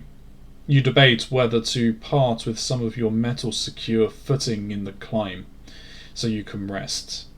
You earn a respite from the unintelligible whispers following your every step. And that costed 1 time. And then we'll go on to the next. We're not doing anything in the preparation. We're not fighting the monster. We're going on to the next encounter. Oh, okay. Ooh.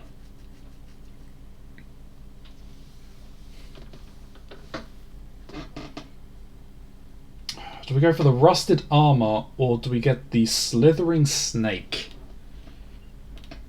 Do we need the extra food? The armor could be very helpful. I said I wouldn't be spending any effort.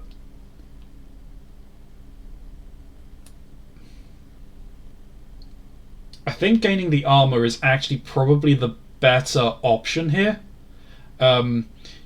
Basically ignoring 2 wounds on the final boss would be very helpful.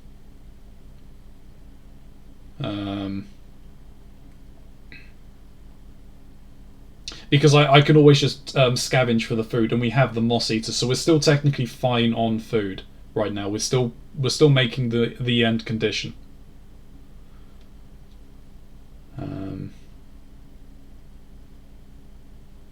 Yeah, we're going to go for the rusted armor. So for 2 time and for 1 effort, we gain the armored skill or the armored condition. So, armoured, for those that weren't here, so the tarnished armour fits poorly, but should deflect a blow or 2 before falling apart. The feeling of heavy, rusted steel forces you to toss the eroding equipment. Since there's not much time to regain your footing, light and agile, following the aid of the discarded armour, you'll never quit your journey. It's not that time yet. So, response. After suffering a wound effect, place a token on this card to ignore it. Response. After placing the second token on this card, discard it from play. Note. Armored condition is not automatically discarded at the end of combat phase of the level.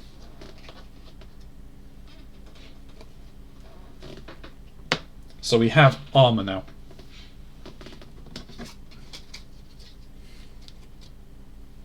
So we still have 13 turns before we find the boss. What I am probably going to do is I'm going to do the lay of the land again. 1, 2, 3, 4, 5. Right? Yep. So, okay, so we've got the torture instrument.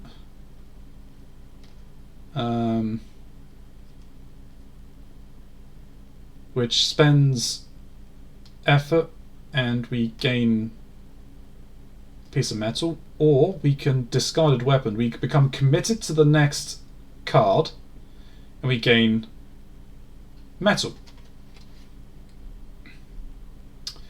So the next card would be the old cartographer's map, which is spend effort and you gain a piece of food.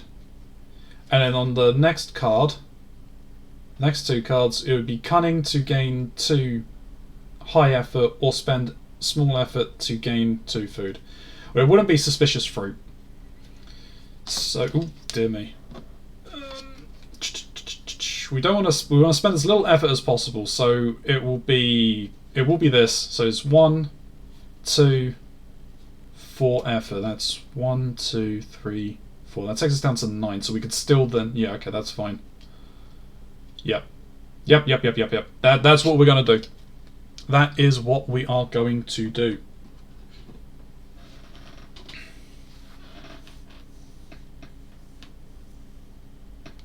So, on to the decision step. We're not going to fight the monster now, so we go on to the exploration step. As we already know, it is the instrument of torture or discarded weaponry. We're going to take the discarded weaponry.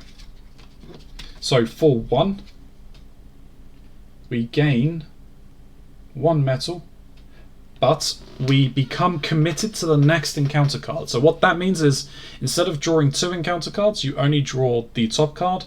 You have to do everything the card says. If you can't do it, tough luck. But you can't rest on the card, which doesn't actually matter because we're not allowed to rest anyway. So, taking a sharp discarded weapon might mean you must face what's around the corner. The sound of goblins and other horrors bounce and echo off the walls. Time is running out. Tick. Tock.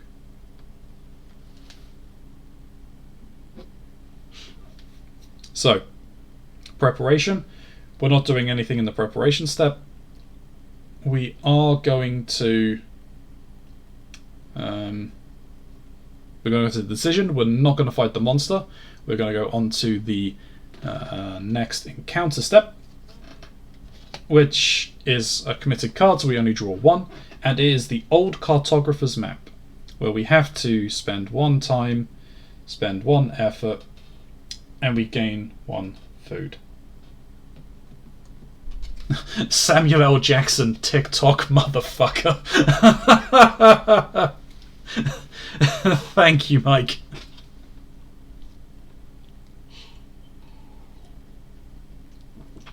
Or it's the crocodile from Peter Pan chasing Captain Hook. Tick, tock, tick, tock. Anyway, the Old Cartographer's Map. The faded, blood-stained map serves you little purpose.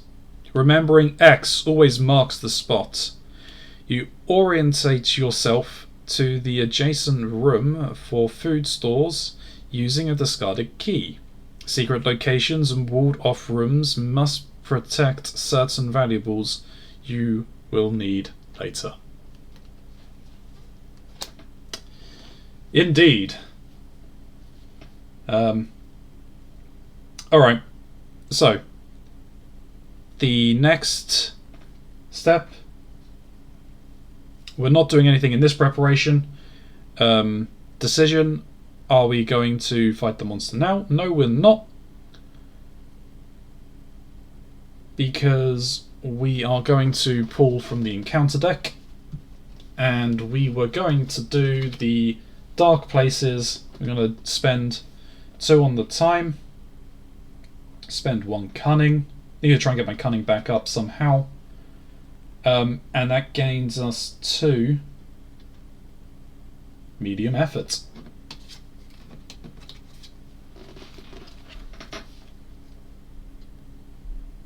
The eyes peering at you from the deep dark of the catacombs. They torture you. Shadows digging into your spirits. But you gather your resolve to overcome this foul place.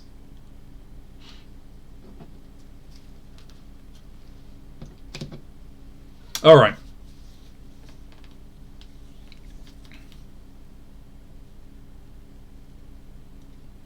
So, we didn't reach 0 on the time tracker. We're going back to the preparation step. So,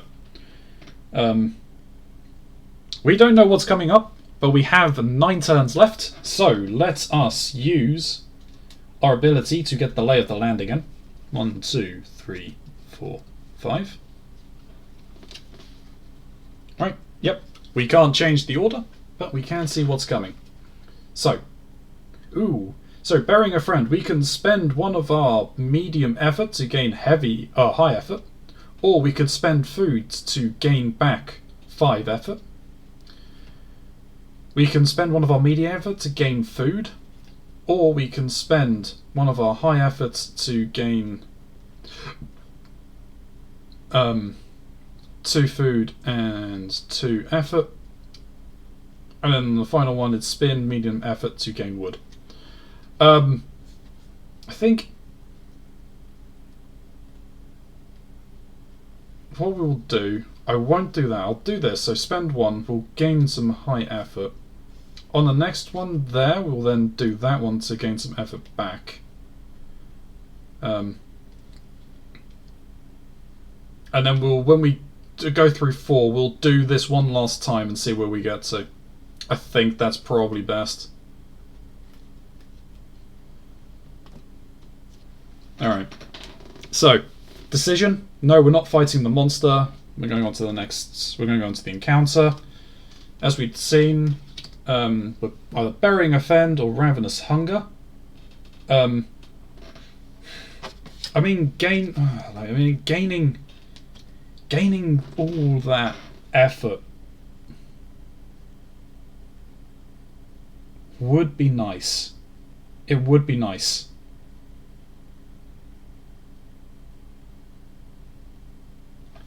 Oh no. But I want the high I need the extra might here, I think.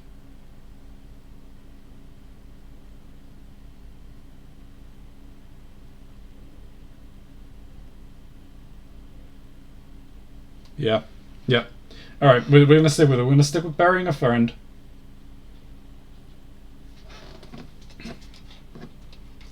Stick with the original plan. Go with the original plan. So, you pay your respects for a fallen comrade at a crudely marked mass grave. All that drives you now is the constant burning desire for revenge, reinvigorating your search for an escape from these unending underground chambers.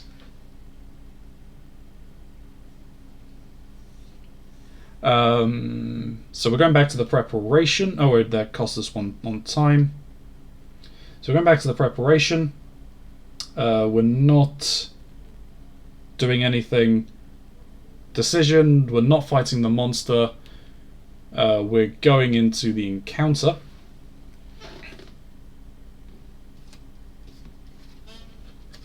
Which has us. We can either spend one of those medium efforts to gain 3 food, or we spend the heavy effort on the juicy bats. I think spending the 1 time, basically there's the more time we've got, because I'm going to use that there again, and we'll have 7 time to get through anything that comes up next. So yeah, so we'll spend the heavy effort, which gains us 2 food back and 2 small effort for the cost of 1 time. So we're now back at the preparation phase, and we're going to spend the last point to check the top 5 cards. We already know what one of them was. It was that 0 cost. Yeah, the gnarled branches, which we're not going to do. Ooh, okay, survival instinct 4 time. 1, 2, 3, 4. That takes us to 3.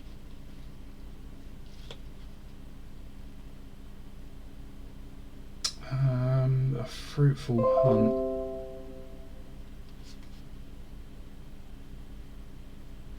No. I think the next one is going to be the last one. Because there is nothing here of worth. Yeah, that's going to be it. I mean, if we could rearrange what was coming, that might actually be another thing to check.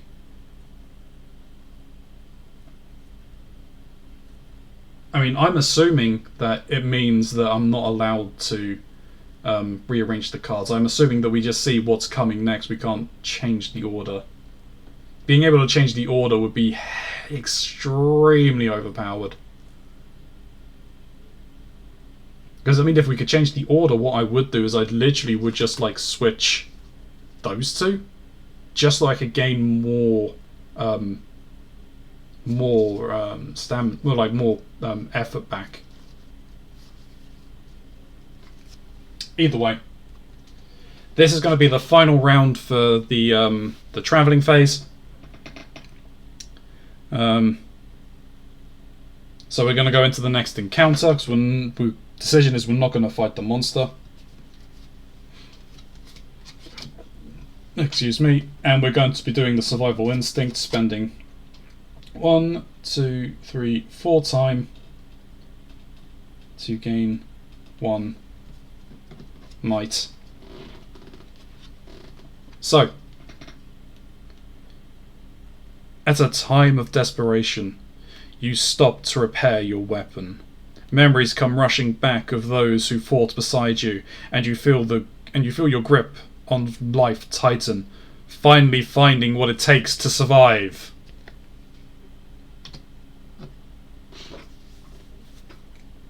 All right. So, with that was our final step. But time didn't run out, so we actually go back to the preparation, so we have time to do a little bit more preparing if we so wish. Is there anything that we can do? No, there isn't really. I mean, I could spend 1, 2, 3, 4 effort. That will take me down to 8 to gain another cunning, which would give me some more, which would give me another point for impale.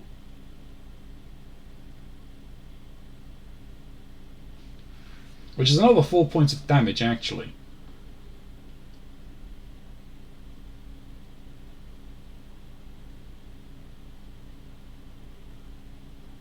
Yeah, I'm actually going to do that now, rather than in battle and waste a turn and and have them do a free attack on me. So, 1, 2, 3, 4. So we gain a point of cunning. That's it. So, has time reached 0? No, time has not reached 0. Decision step. Yes, we're going to fight the monster. So let's see which level 4 monster we are fighting for our survival. Monster number 3. Is that the one we had last time?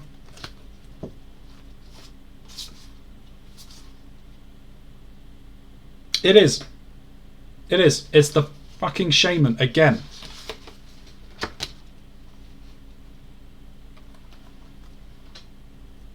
Shaman Mist Hunter. So it has 1 armor and it has 10 HP.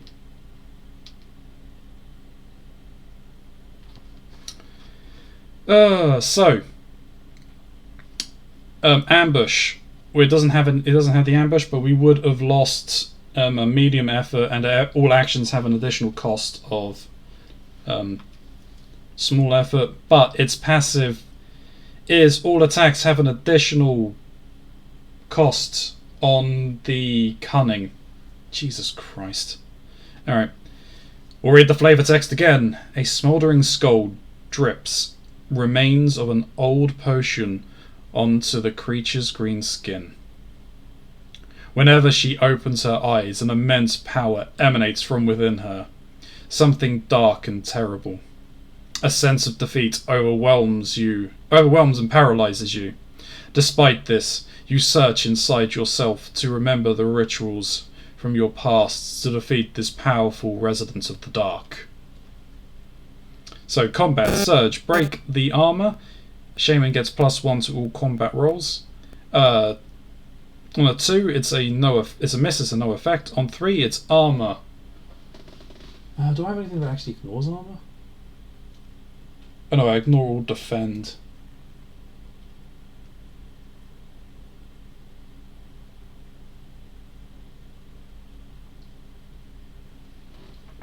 So confuse, you lose 1 cunning.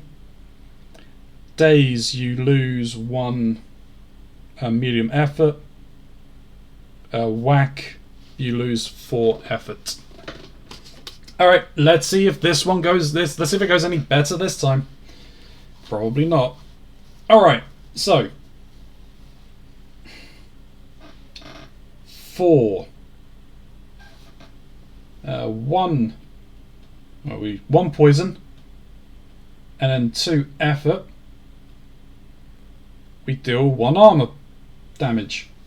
Great. Whacker comes in. Because we've done an armor breaking attack, we can make another attack. And we're going to use the spear's heavy ability. So, for 1 heavy effort and 1 medium effort, we're going to do 5 points of damage. That's a lot of damage. Alright.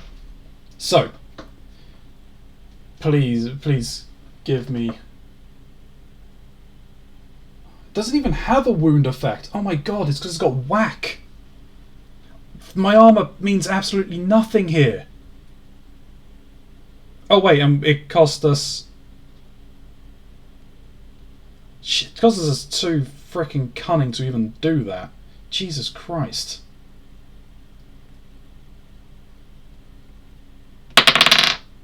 Four, confuse. We lose 2 effort. And there's literally nothing I can do. I've lost. I've lost again. I don't believe it. I don't believe it.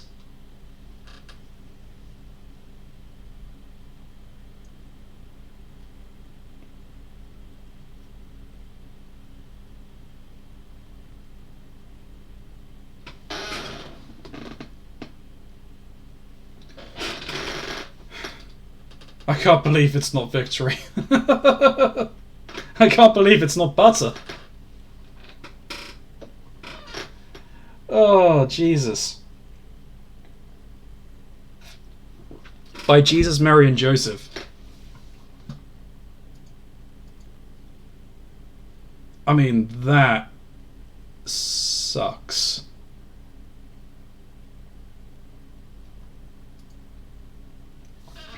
Because I need to spend 4 effort to even gain a cunning back to attack, because every attack has a cunning requisite. And I only have 4 effort left.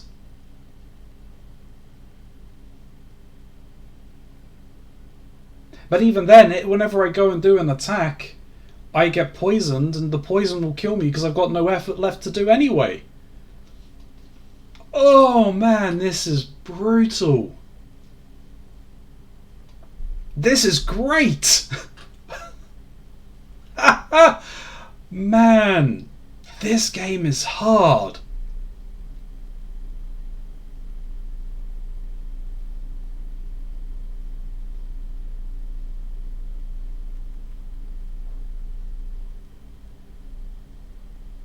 Jesus Christ. Alright, well, no, that is another loss under the belt. Game 3, me 0. Ooh. Man, this is... as frustrating as it is not actually getting a win, this is still fun.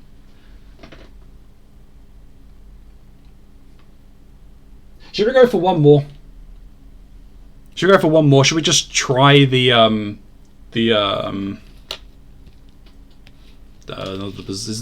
brawler? Try the brawler. We tried the other. We've played the other 3.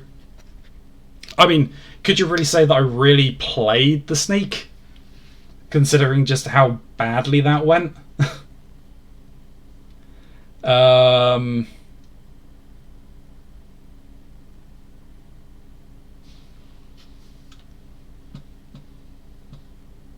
I think we'll just go for one more. What is going on over here anyway?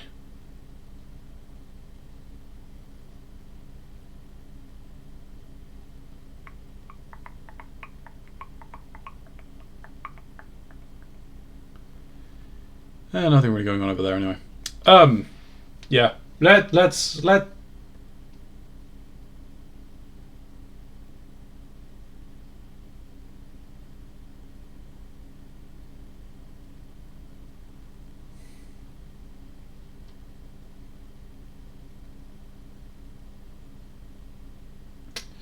Okay.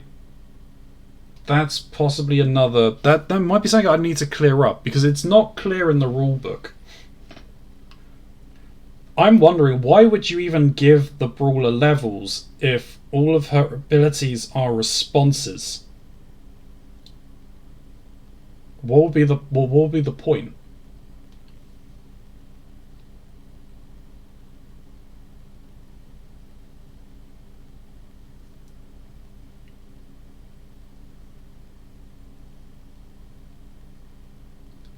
I think with that, because I've got a question on the brawler, and I think I've been playing them incorrectly now. I am actually going to call it there instead. Just so I'm going to email the creator, get him to clear up some questions for me. But thank you very much, everyone, for coming and watching me play this, learning this with you guys. Community challenge 50% complete.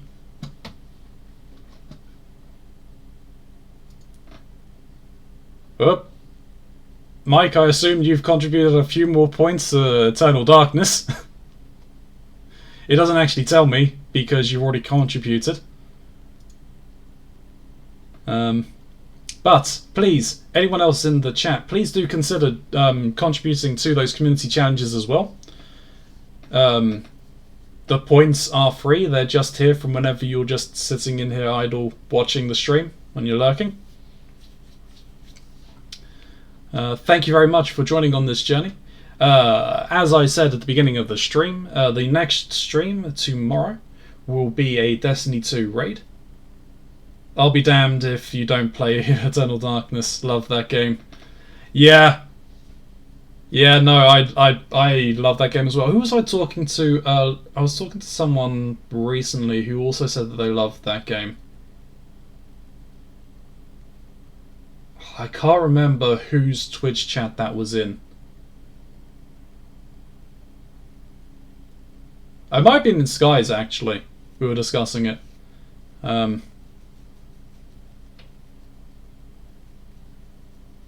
that'll be interesting. But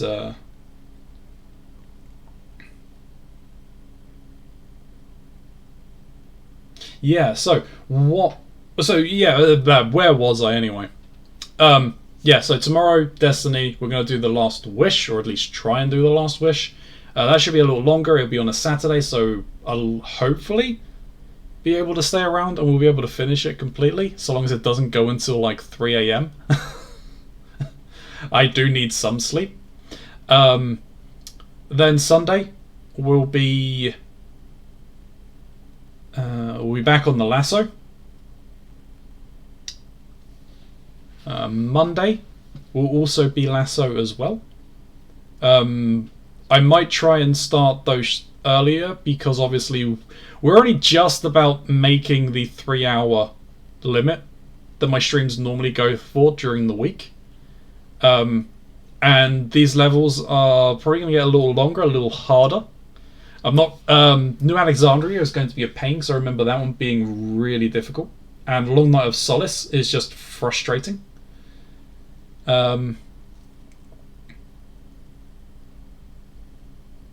So yeah, so Sunday and Monday will be lasso, and because the room is out on the 11th, which is Thursday, we're going to be interrupting the lasso challenge, and those streams are going to be for the room 4. Obviously next Friday will still be board games, and that there is going to be another kickstarted game. It's going to be So Long My World, which is from the creator, from the minds of the people who made a game I've played on stream before, and it is up on YouTube already, which is Diomo's Full. So that's going to be an interesting one.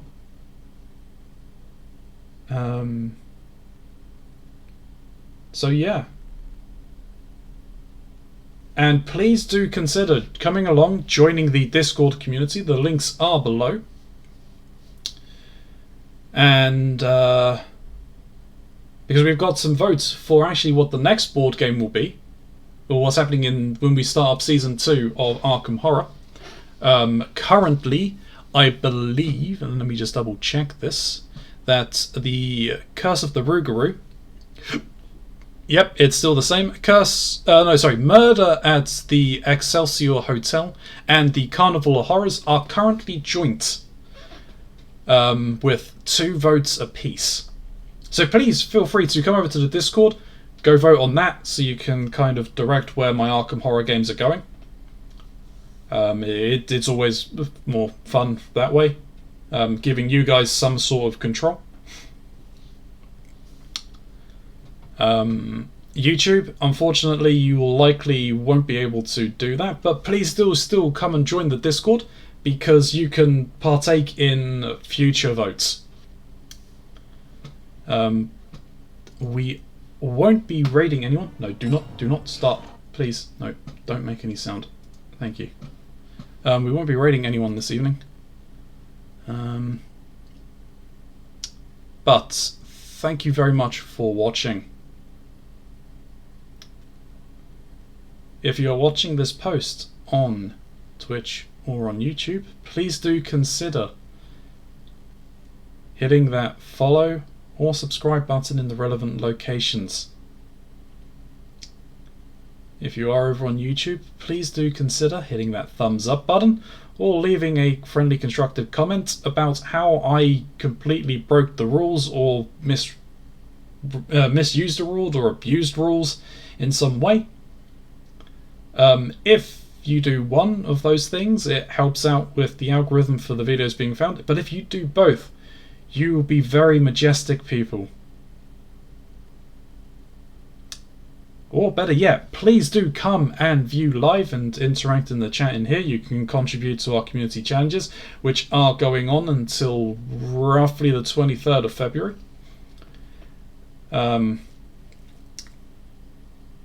Or you can come in and just interact with chat, just chill in the chat, chill in the stream, just watch what's going on. But until next time, everybody. Where's the mouse? Stay safe.